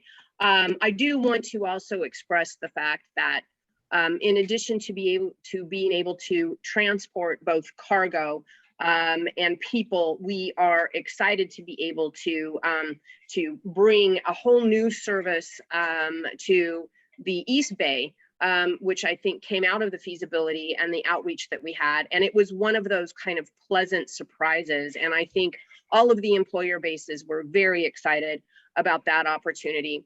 The other thing I'd like to also just echo what Greg Greenway said is, you know, when FEMA designated this port as a federal staging area, it was because of a significant investment that the port made in our infrastructure here. And I think that by our partnership with WETA in the future, it further demonstrates to the federal agencies our ability to potentially get more funding so that we can be more prepared in how we are responding to the residents and the community should a catastrophic event occur here. And so I think, you know, our partnership with you and bringing this ferry forward is going to be wonderful in that endeavor. And lastly, I'd really like to thank you all for your support as a board, as well as I think the WETA staff has done a fabulous job. And I appreciate everyone's partnership. City staff, San Mateo County Transportation Authority has done a fabulous job too. And so thank you for receiving the business plan today and advancing us into the next steps for the future ferry service. Okay, thank you very much. I see next is Alex from Prop SF. Go ahead. Yes, good afternoon, board and everybody else. This is Alex Crisco with Prop SF. We are one of the people who operated the ferry service, private shuttle service out of Redwood City in the past. And I'm going to just echo what everybody else has said. I think this is a great possibility that's coming to fruition. We would love to participate and would love to see it happen. And obviously, we're willing to give our 2 cents in best way to operate down there in the channels. So congratulations on getting this far and look forward to the next steps. Thanks, Alex. We appreciate it. Any other members of the public here or in the virtual world wish to make comments on this item? Let me then turn it back to the board of directors for further discussion. Director Moyer. Thank you. So thank you to everyone who's commented. I really appreciate the history and the background. And in the Port of San Francisco, I worked with Director Giari on this project as well. I would really love in the future to hear a little bit more about the corporate support, and it would be great to have some members of that community present. I'd also really love to hear about the synergies with public access and with the recreational side. I know that's not part of the business plan, but I do think it's an important community to keep tabs on, as well as the equity side that Commissioner Del Bono talked about. My question, though, I think might be for you, Melanie. I really don't understand why this is an action item. The resolution before us doesn't express, is there a statutory reason that this is an action item? What brings this forward to us? Sorry, Madeline. Oh, sorry. What brings this forward to us as a action item? Yeah, Director Moyer, through the chair, I believe that this might be the process that was agreed to by the Redwood City folks, but maybe Kevin has the background on what exactly they're looking for. Process. So we're following the lead of the city and the San Mateo TA, which made it receive as an action item. Mm-hmm. I don't know what that means. It's kind of a formal way of saying we acknowledge that this study has been done.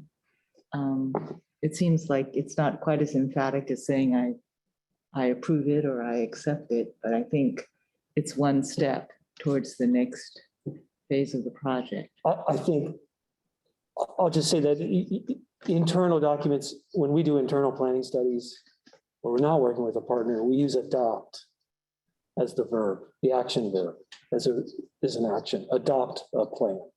Yeah, I'm just wondering, since we didn't get this in advance to read and study, which I would expect if we were adopting, why isn't this just an informational item? Why can't it go forward as that? I'm supportive, but I haven't read and studied it, so I don't know what it means for me to take an action to receive it.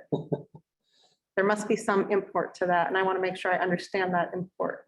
I will struggle to come up. You don't know either. That's not pretty. I will say that just to be, fair, and I mean, we really put Bill Hurrow, who's really done a nice job on this, to put him a lot of pressure to meet every deadline for 4 steps.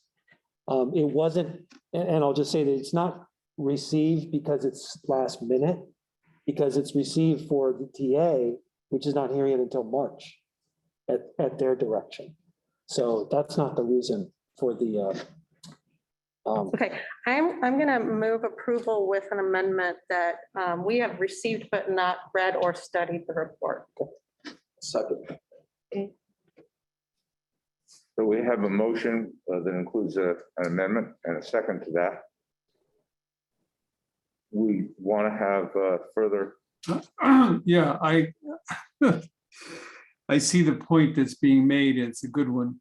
There's a distinction. I'm not sure what the distinction is, but I'm less comfortable with adopting, since we haven't received it in advance, than I am with receiving. Simply receiving it means we're receiving it. We're not adopting it, and I'm comfortable with that. But for the same reasons that have been expressed, I think the adoption language would be inappropriate. Yeah, I don't know if you heard me, Tony, but I said received, but my motion is that we have received but not read or reviewed. Well, that's fine. That's fine. I misunderstood you. I thought you said adopt. No. All right, thank you. Thank you, Director Untitled. Director Delvano. And I would like to just echo and support the motion and speak on it too. I'm comfortable with what we're doing here. I just, the same thing is it's uncomfortable when you don't see it and then we have comments to say about it or want to see maybe something changed. It's just, it's unusual to have it presented that way. So I agree. Yes, Kevin, have we done this before? It seems a little familiar, but I can't put my finger on the it. feasibility study was a received. The San Mateo feasibility study was received. And then in our own history, we received the small vessel study in 2018. And there was there's a long history about that, but every other time we've done our own thing, it's been adopted and it's been with a large amount of, prep time to read and understand it. Usually it's one meeting of just information presentation, the second meeting adopt. Yeah, and I'm reacting to the beginning of our conversation where you said this body is going first intentionally to give guidance to the bodies that are following. And I take that very seriously. I'm very supportive, but I have not had a chance to read and review this report. And I feel a fiduciary responsibility to do that. So I am receiving it without having read and reviewed it. Understood. Chair Wonderman, I'm just wondering, Kevin, if this is related to the TA's process at all, since they're likely to be asked for additional funding to contribute to the environmental review and subsequent stages of this project. Do they require that a feasibility study and then business plan is completed and received by the appropriate agencies before they take those next steps? Is that? Well, that's exactly right. And they would prefer that it be done prior to their budgeting process in May. So there's been, that's one reason for the quick. So the resolution saying receive is related to just providing evidence that this document has been communicated to and provided to the respective boards. Correct. Okay. So will the amendment in any way compromise the process? Well, I don't think so. I mean, I think because I'm assuming that we're also going, you, as a group, you also shared some initial thoughts too, and we're going to include those along. But I won't know until I put it back to our partners. I'll put it that way. I can't really speak for them. Okay. I don't believe it will. If it does, we'll bring something back. Okay. By then we can have a between. Yes, I will say that the TA board meets March 3rd at 5 p.m. We meet at 1 p.m.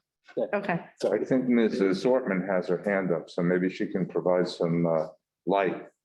Sure, I just want to also chime in here. What the port board will be asked to do next week, and this is based upon our obligations in the MOU that we have entered into with WETA, the city, and the port, as well as the next stages of this process, is the Board of Port Commissioners will be asked to acknowledge receipt of the business plan. And that's based upon legal counsel as well as our obligations in the MOU. I don't know if that helps you, but that's what we will be doing. I think it says the same thing. Yeah, I do. Thank you. Okay, so we have a motion. Go Chair ahead. Wonderman, Go ahead, Director Alba. does it make sense to change the instead of including the additional language that Vice Chair included, how about changing it to acknowledge receipt? I think it becomes clear that we haven't had a chance to really fully absorb everything in the materials. So you'd like to make a friendly amendment to say that the board acknowledged receipt of the business plan? Is that your proposal? That would be my preferred amendment to the language over. I'm fine keeping it, but I think that would be my preferred amendment. Director Moyer, Director Delbano, Director Antintori, what do you folks think? I like them all, but the last one is probably as good as any. Director Alba's motion that we acknowledge. Say it again, please. Acknowledge receipt instead of receipt, instead of receiving. All right. And I'll second it. I'll second it. It's a friendly amendment to an amendment. So Director Moyer, you made the original amendment. So if it's friendly, you need to accept it. If you don't, you need to say you don't. I'm thinking about it.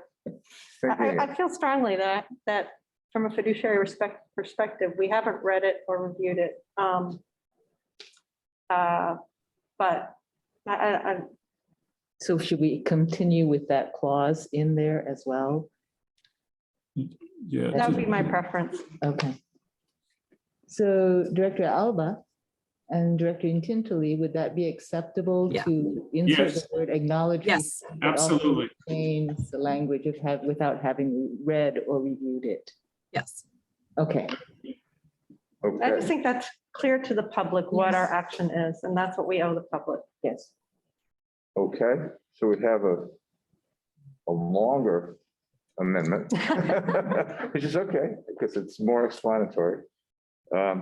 If that's okay, I would just, any members of the public want to comment on this before we put it to a vote? We may have exhausted. I would just remind on 2 points before we vote is, and I'll mention that I don't think we've ever met before here. And the place that we're meeting is we're at the Ron Cowan Central Bay Operations and Maintenance Facility. So who the heck was Ron Cowan? Ron Cowan is irrelevant to this meeting today. Ron Cowan was really the father of the ferry service. He's the one who believed we should have the Water Transit Authority and then the Water Emergency Transportation Authority, and led efforts through the Bay Area Council and others to pass legislation and make it happen.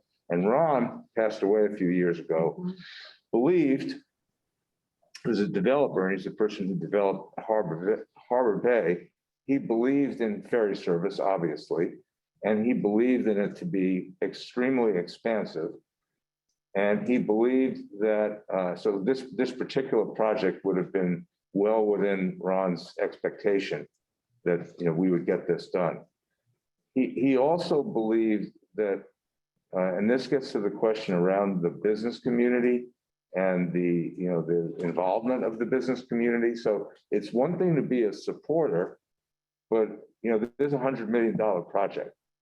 And so there's different ways to spend $100 million. And if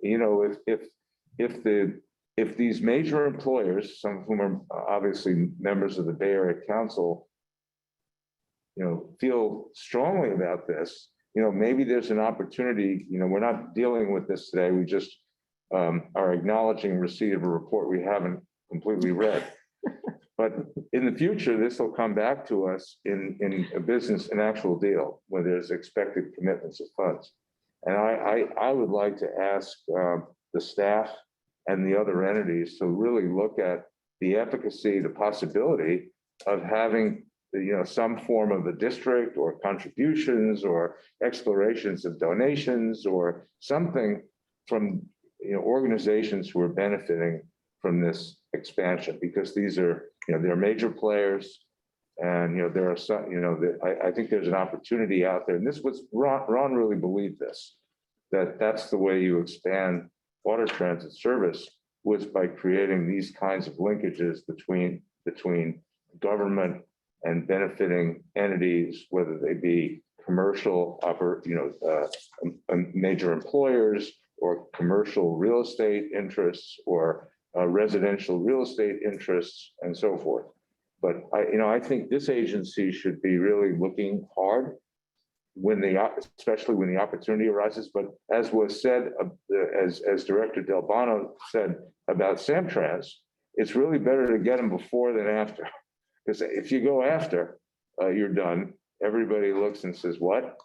We're so happy that the service is coming. So I'd like to ask that we, really explore that and see how, maybe there could be some kind of a public-private partnership here that could contribute toward getting this done, which then makes the employers, it gives them more skin in the game to support this through ridership and in other ways. So I will leave it at that, and I will ask Melanie to call the roll on the amendment, the amended action item. Chair Wonderman, Yes. Vice Chair Moyer, Yes. Director Alba, Yes.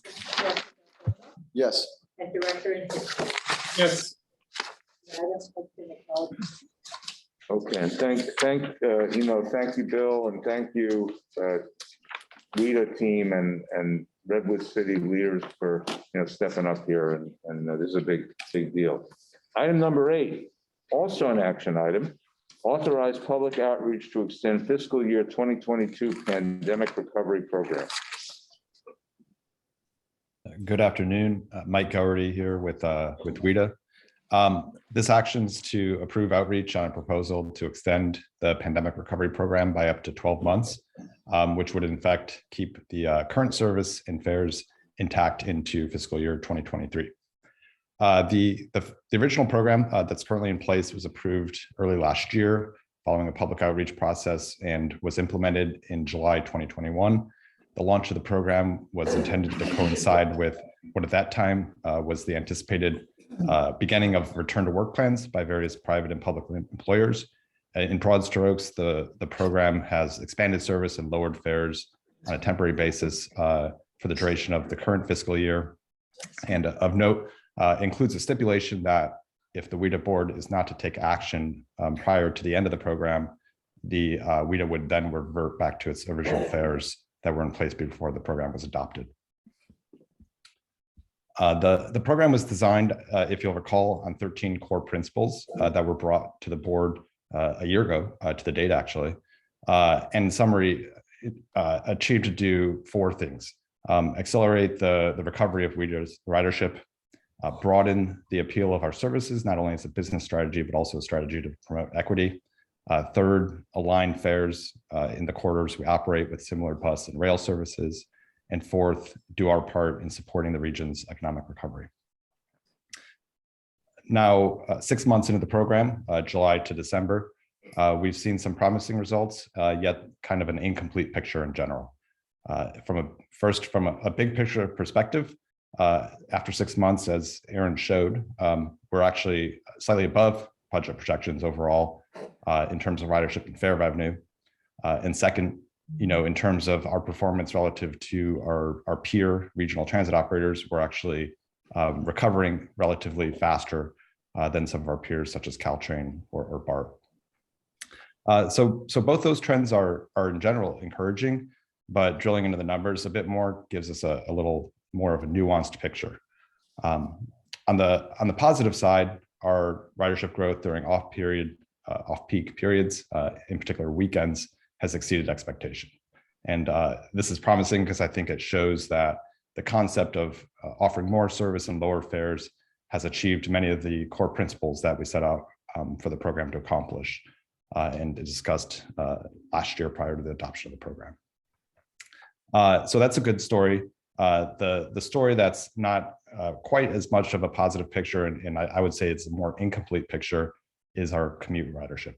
And what we've seen in this more nuanced picture is that the ridership during the peak periods is actually underperforming, which is a consistent trend with the other regional operators, but is a distinct trend in terms of underperforming relative to where we thought we'd be from a budget standpoint at this point. I think a big reason for this, and we've tracked this and talked about it as a staff and a board over the past 6 months, is that we've seen those assumed return to work plans that were going to kick into effect last fall. Those have been pushed forward and delayed by both private and public agencies due to the advent of the two variants, the Delta and Omicron COVID-19 variants, as well as a delay in the vaccines being available for all age groups. We're still waiting on vaccines for the little kids under 5. And I think a lot of employers, as a result of these factors, have pushed out their projected return to work plans. Until the return to work is fully underway, I think it's unlikely we're going to see a significant return of commuter riders, which means that in terms of the program, it's unlikely that we're going to get a complete picture of what the impact of these changes has brought about. Ultimately, having that complete picture is something that we're going to need to figure out long-term. Where do we go? For instance, what a multi-year fare program would look like. And it's really the basis for why we're proposing to begin outreach on a proposal to extend the current program by up to 12 months. Just to be clear, the approval of this item would not approve the proposal. It would just allow staff to begin outreach on the proposed extension in a way that's similar to last year's public outreach effort. And the steps of that have been listed in detail in the staff report. Following that outreach process, we would return to the board potentially next month with a recommendation to pending the outreach, the results of the outreach process, to potentially extend the program for up to 1 year. That's kind of my verbal summary of the written report that's included in your board packet. I'm happy to field any questions you might have.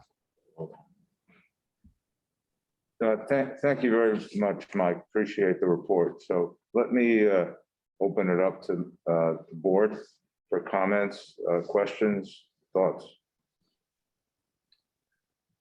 I just go ahead and say that I'm obviously supportive of it because we talked about it earlier too. And I think, it brings the opportunity. I understand the commute ridership isn't there, but I think we've done really well at finding new ridership. And I think that it's a direct relation to all the efforts that you guys have put into this outreach and the pandemic recovery program. So I'm all for it. Thank you. Other members of the board? Director Tinsley, did you want to speak on that? Well, I still totally support going forward with it. I think that we are not in a position to return to the fares we had previously had. And I'd like to know what the folks think about that. And so going forward with with this program, I think it's a good idea. Gathering information. Other members, thank you, Director Tinsley. Other members of the board, Director Albert, Director Moore. I agree with Director Del Bono and Director Tinsley. I think this is the right way forward, and look forward to learning more in a month after the public outreach is done. About cleanup, I agree that this is an important way for us to support the community and continue to enhance and entice ridership back. And so I'm very supportive. Thank you. I will say I'm looking forward to the post-pandemic plan, but we're not there yet. So I think it's basically 5 out of 5. So can I get are there any folks from the public that are signed up on item number 8, Melanie? No one has signed up. Anyone from the public like to comment on item number 8, either here in person or on virtual WETA land? Okay, hearing none, can I get a motion on the item? To adopt. Second, oh, I have a motion and a second. Can you call a roll, please? Chair Wonderman, Yes. Vice Chair Moyer, Yes. Director Alba, Yes. Director Del Bono. Yes. And Director Zinsky. yes, Got it passed. Okay, thank you. We're moving on to the last item on the agenda, which is a public comments period for non-agenda items. Are there any members of the public who signed up to speak on item number 9? No one has signed up to speak. Anyone like to make a comment? You know that you folks here in person, you get to make a comment. Free. Anyone on the screen like to make a comment? I Okay, hope to be, well, actually, I can't be in person at the next meeting, but I look forward to being in person in future meetings. yeah. Well, I think, hopefully certainly the caseload and the hospitalization load are going down. And, there is some evidence of another strain. And one of the things about this virus is we never know, but at least for the moment, the trends are bright. And I think consistent with Director Moyer's comment earlier, my meetings with members of the, people in the Bay Area Council who are responsible for large workforces, are feeling reasonably positive about things. So let's hope things go in that direction. Before I adjourn, I'll apologize for missing the Pledge of Allegiance. I'm out of practice here. It's not for lack of due patriotism, but I missed that on the agenda. So we'll catch it in February. And with that, I shall bang this gavel and call the meeting adjourned. January.